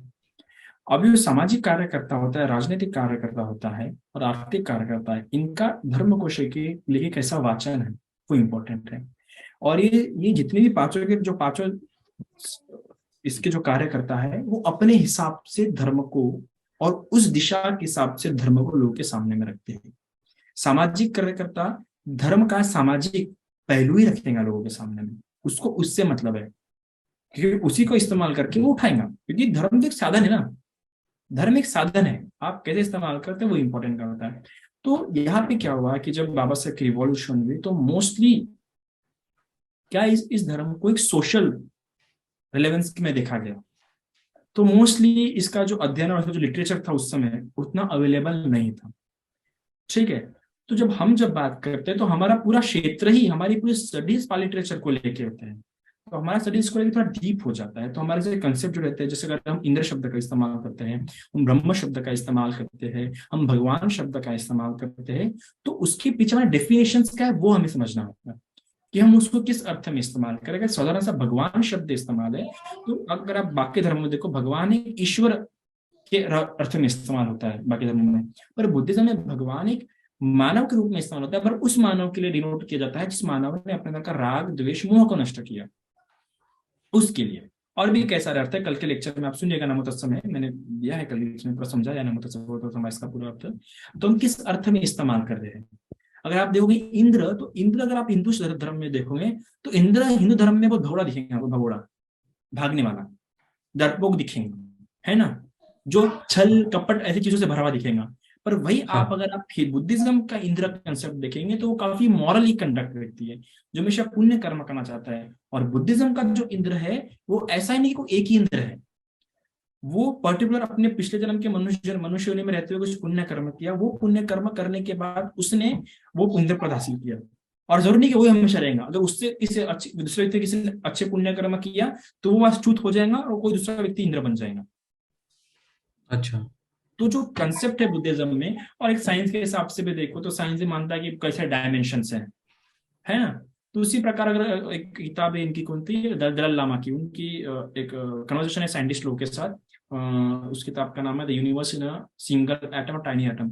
उसमें भी एक युवा ने या किसी ने तो पूछा था कि ये जो आप लोग जो बुद्धिज्म में अलग अलग देवी देवताओं की बात करते हैं, तो ये क्या है, 16 ब्रह्मलोक, 7 देवलोक, 4 अरूप ब्रह्मलोक वगैरह वगैरह। तब दलाई लामा ने कहा कि देखो, हो सकता है कि they are the alter state of consciousness, है ना, कि ये कॉन्शियसनेस अपने आप में एक मिस्ट्री है, कॉन्शियसनेस के अलग अलग स्टेट हो सकते हैं। तो इसको लेके हम एक साइंस सीरीज शुरू करने वाले, आने वाले समय में 2-3-4 या 6 महीने बाद हमें एक पूरा साइंस सीरीज शुरू करने वाला है कि बुद्धिज्म में जो भी कंसेप्ट है उसको साइंटिफिक रूप में कैसे मॉडर्न पर्सपेक्टिव में देख सकते हैं।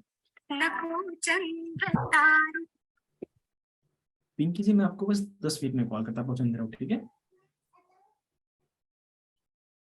तो हम इसको साइंटिफिक अलग अलग कंसेप्ट में 6 महीने बाद एक जो सीरीज शुरू होंगी। मुझे बड़ी शोकांति होती है इस बात को लेके कि आप देखो आज हिंदू धर्म में कई सारे युवा अच्छे आईआईटी के, जैसे हाइपरक्वेस्ट वगैरह वगैरह, कई सारे अच्छे युवा है जो अपने हिंदू धर्म को साइंटिफिक रूप में बता रहे हैं, समझा रहे हैं। और क्या समझा रहे हैं, क्या स्टडीज कर रहे हैं वो लोग, मैं इस बात को लेके सही मानना पसंद करूंगा। और मैं जब सर्च किया बुद्धिज्म को लेके कि बुद्धिज्म पे से है क्या कोई, एटलीस्ट इंस्टा पे कोई वीडियोज या यूट्यूब पे कोई ऐसा जो बुद्धिज्म का साइंस बताते होंगे, तो मुझे एक भी नहीं दिखा। तो मुझे लगता है कि हाँ, इस पे हमें डिस्कस करना जरूरी है, क्योंकि हम कभी इतने डीपली गए नहीं, लोगों को पता नहीं कि बुद्धिज्म में भी ये सब कंसेप्ट है, मल्टी यूनिवर्सल कंसेप्ट है, इतने रैशनलिटी के रिलेटेड के कई सारे कंसेप्ट है।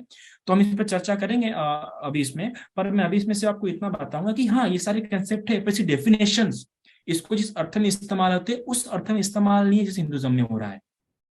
ये एकदम मॉडर्न पर्सपेक्टिव में हम इसको समझेंगे आने वाले समय में। तो हाँ, बुद्धिज्म में भी इंद्र है, बुद्धिज्म में भी ब्रह्मा है, पर बुद्धिज्म में ब्रह्मा 16 तरह के बताए गए, उसके ऊपर और 4 अरूप ब्रह्म लोग बताए गए हैं। तो ये सारे कंसेप्ट है, पर ये सारे कंसेप्ट होने पर भी बुद्धिज्म में गॉड का कंसेप्ट नहीं है। इवन बुद्धिज्म में रीबर्थ का कंसेप्ट है, पर बुद्धिज्म में 16 कंसेप्ट नहीं है। बुद्धिज्म में ऑल माइटी समान कोई कंसेप्ट नहीं हो सकता, क्योंकि ऑल माइटी कंसेप्ट को मानने के लिए आपको इंडिपेंडेंट इस कंसेप्ट को मानना पड़ेगा। और बुद्धिज्म का जो पूरा कंसेप्ट है वो पूरा डिपेंडेंसी पे डिपेंड है ना। बुद्धिज्म की पूरी जो थ्योरी यूनिवर्स को लेके, कॉस्मोलॉजी को लेके, वो रिलेटिविटी थ्योरी को मानती है। तो इसके कारण बुद्धिज्म गॉड को नहीं मानता, बुद्धिज्म ऑलमाइटी को नहीं मानता, बुद्धिज्म किसी ऐसे फंडामेंटल एलिमेंट को नहीं मानेगा जो फंडामेंटल एलिमेंट इंडिपेंडेंसी को मानता हो। बुद्धिज्म 4 तरह के फंडामेंटल्स को मानता है, 4 बेसिक बिल्डिंग ब्लॉक्स मानता है यूनिवर्स के, वो भी उसमें से भी 3 तो डिपेंडेंट मानता है। तो ऐसे बुद्धिज्म की थ्योरी है। तो बुद्धिज्म भी बहुत हद तक साइंटिफिक डिपेंडेंट है, बस उसके जो डेफिनेशंस है। हम साइंस क्यों इतना हम साइंस को मानते हैं, साइंस को इसलिए इतना मानते हैं क्योंकि साइंस में जो भी कंसेप्ट इस्तेमाल होता है वो वेल डिफाइंड होता है। दैट्स वाई साइंस को हम इतना मानते हैं कि उसका हर एक कंसेप्ट वेल डिफाइंड है, उसकी टर्मिनोलॉजी है वेल डिफाइंड है। इसके अलावा जो वो cause and theory effect, cause and और इफेक्ट को मानता है, हर चीज के पीछे कॉज जानना पसंद करता है। और बुद्धिज्म भी यही है। हम धम्म में साहब बोलते हैं स्वाखा तो भगवता धम्मो, कि भगवान की हर एक बात वेल डिफाइंड है। So are you getting my point?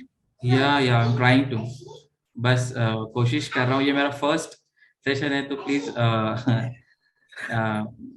थोड़ा So, बेहतर कैसा है कीजिए मेरे कि साथ। मैं देखो, अभी जो सीरीज शुरू है ना आकाश, इस सीरीज में मैं कुछ भी मोस्टली जो है साइंस साथ कंपेयर करके नहीं बता रहा, क्योंकि कैसा हो जाता है कि जब हम साइंस साथ कंपेयर करके बताते हैं ना, तो जो रियल बुद्धिज्म है हम उसको वैसे समझा नहीं पाते, वो कहीं ना कहीं विकृत हो जाता है। इसलिए मैं पूरी कोशिश कर रहा हूँ कि मैं उसको साइंस साथ कंपेयर करके नहीं बताऊँ, है ना। तो मैं अगर आप कोशिश करूँ, अगर आपको ऐसे कैसे कंसेप्ट मिलेंगे जो आपको काफी अनबिलीवेबल लगेंगे, तो आप मुझसे पर्सनली डिस्कस कर सकते हैं, हम उस पर चर्चा करेंगे, है ना। पर मैं चाहता हूँ कि आपको उस कंसेप्ट में जो साहित्य में दिया उसको उस रूप में समझे, है ना। क्योंकि ऐसा हो जाता है कि हम कई बार साइंस के चक्कर में, समझने के चक्कर में, उसको जो मेन कंसेप्ट है वो पीछे छूट जाता है। तो मैं बाकी धर्मों की तरह ऐसा नहीं कोशिश करूंगा कि ये सब कुछ बुद्धिज्म में दिया है साइंस वगैरह। बुद्धिज्म अपने आप में कोई जरूरत नहीं है बुद्धिज्म को साइंस से कंपेयर करने की, क्योंकि बुद्धिज्म का मेन गोल ये नहीं है इंद्र ब्रह्मा है ना, ये सब नहीं है। बुद्धिज्म का मेन कंसेप्ट निर्वाणा है, और वो निर्वाणा इतना रैशनल है, उस निर्वाणा के लिए ये सब चीजों में जाना नहीं पड़ता है कर्मकांडों में। You have to follow the moral conduct, you have to practise for samadhi, you have to develop prajna, बस दैट्स इट। पर फिर भी हमारी क्यूरियोसिटी के लिए, एक बुद्धि विलास के लिए, प्रज्ञा के लिए हम वो सब डिस्कस करते हैं। सो आई होप यू आपको समझेगा एज आपकी जो कॉग्निटिव प्रोसेस है, ऑफ कोर्स वो काफी एनालिटिकल है, तो ऐसे कई सारी बातें आपका विश्वास नहीं बैठेगा, तो हाँ, आप मुझसे पर्सनली मैसेज कर सकते हैं, डिस्कशन हम उस पर करेंगे। क्योंकि 2 तरह की बुद्धिज्म के हिसाब से मेंटालिटी होते हैं, एक तो श्रद्धानुसारी और दूसरी धम्मानुसारी। मतलब एक व्यक्ति जो सुन के श्रद्धा रहती है इसलिए विश्वास कर लेता है, दूसरा प्रश्न पूछता है उससे बहुत, उसका एकदम से विश्वास नहीं बैठता है, उसको और जानना चाहता है। तो आपकी पर्सनैलिटी ऐसी है, तो आप मुझसे पर्सनली इस पर सवाल पूछ सकते हैं। Thank you so much, thank you so much. अब आपके स्टडीज क्या, आपका एजुकेशन क्या है आकाश जी? आपका एजुकेशन क्या है? जी मैं बस बेसिक कॉमर्स ग्रेजुएट हूँ। ओके, हाँ ओमनी जी पूछिए। Omni ji please unmute the mic. Vandami Bhante ji, Thank you for today's lecture. Today's lecture was too good, highly engaging, और बहुत अच्छी stories थे. I didn't feel like just leaving it. I was so thirsty, बहुत प्यास लग रही थी, but I just didn't want to do it.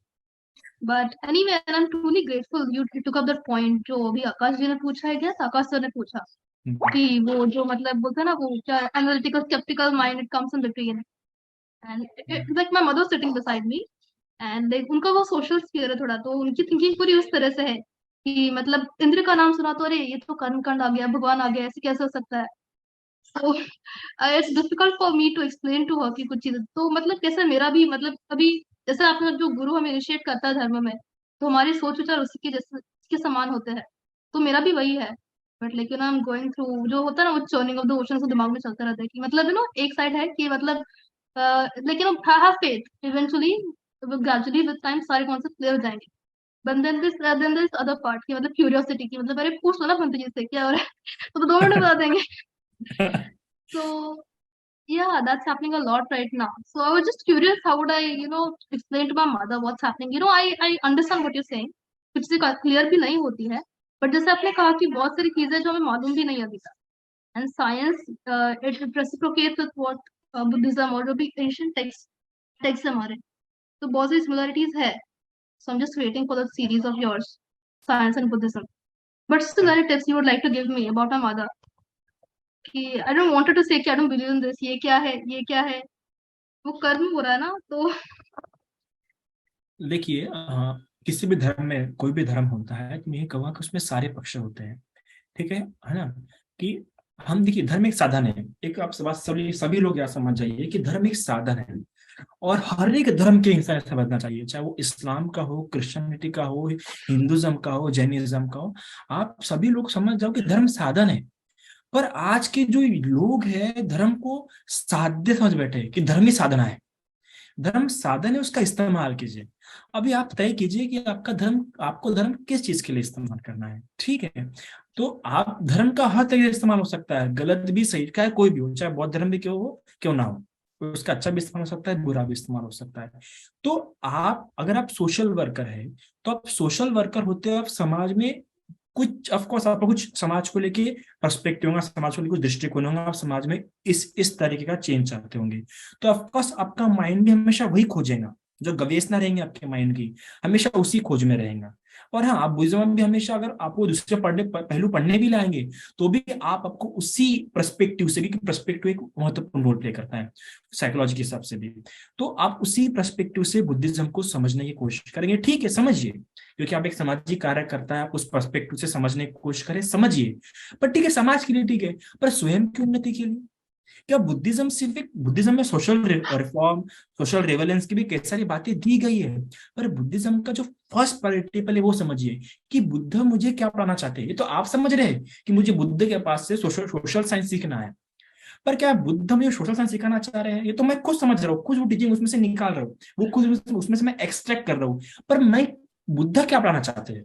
Buddha सबसे पहले आपको निर्वाण पढ़ाना चाहते हैं, पहले वो समझिए, क्योंकि बुद्ध जो सिखाना चाहता है वो नहीं सीखे और कुछ और ही सीख गए तो ठीक है, वो आपने तो अपना निकाल लिया, घी जो निकालना है, पर जो खुद जो सिखाना चाहते बुद्ध वो नहीं सीख पाए। तो बुद्ध सबसे पहले आपको निर्वाण सिखाना चाहते हैं, सबसे फर्स्ट प्रायोरिटी बुद्धिज्म की निर्वाण, बाकी ये सारे प्रायोरिटीज है। और वो निर्वाण के लिए क्या टीचिंग्स हैं, क्या वो टीचिंग में समझ पा रहा हूँ, ये सारे कमेंटेटर्स अलग अलग, छोड़िए वो कामले वगैरह, ये सब लोगों ने अलग अलग बोल के रखा कि नरक स्वर्ग नहीं होता, ये सब लोग अपने अपने हिसाब से धर्म को समझे, अपने अपने हिसाब से, अपने अपने प्रज्ञा के हिसाब से। लेकिन बुद्ध ओरिजिनली क्या बोल रहे हैं, खुद बुद्ध की भाषा में हमेशा हमारे जो समाज के लोगों में ये भर दिया गया है कि नहीं ये ब्राह्मणीकरण है, नहीं ये इसने डाल दिया, ये दूसरे धर्म में डाल दिया, ये सब छोड़िए, आप सही में उसके रेफरेंस में जाने की कोशिश कीजिए कि सही में अब उसको पूरा जो ओरिजिनल टेक्स्ट है, ओरिजिनल टेक्स्ट जिसे हम कहते हैं त्रिपिटक, वो पढ़ा क्या, वो खोजा क्या, ओरिजिनल टेक्स्ट पढ़ा क्या, हम तो इसके उसके आप भी तो किसी उसकी तरफ से पढ़ रहे हैं ना, ठीक है, सोशल रिलेवेंस के लिए पढ़िए आप, पर एक खुद की जानने के हिसाब से कि बुद्ध क्या सिखा रहा है, सही में बुद्ध के पर्सपेक्टिव से क्या है, और जो निर्वाण है उस निर्वाण की दिशा में मैं जा रहा हूँ क्या, सही मुझे निर्वाण चाहिए क्या। अगर आपको निर्वाण नहीं पसंद बुद्ध ना, तो बुद्धा पे किसी काम के नहीं। फिर ये कई सारे आपको ये जो है ना समता सदरता कई सारे धर्मों में मिल सकता है, ये सारे धर्मों में रिफॉर्म आ सकता है, पर बुद्धिज्म की जो सबसे यूनिक जो बात है वो है उसका निर्वाण का कंसेप्ट।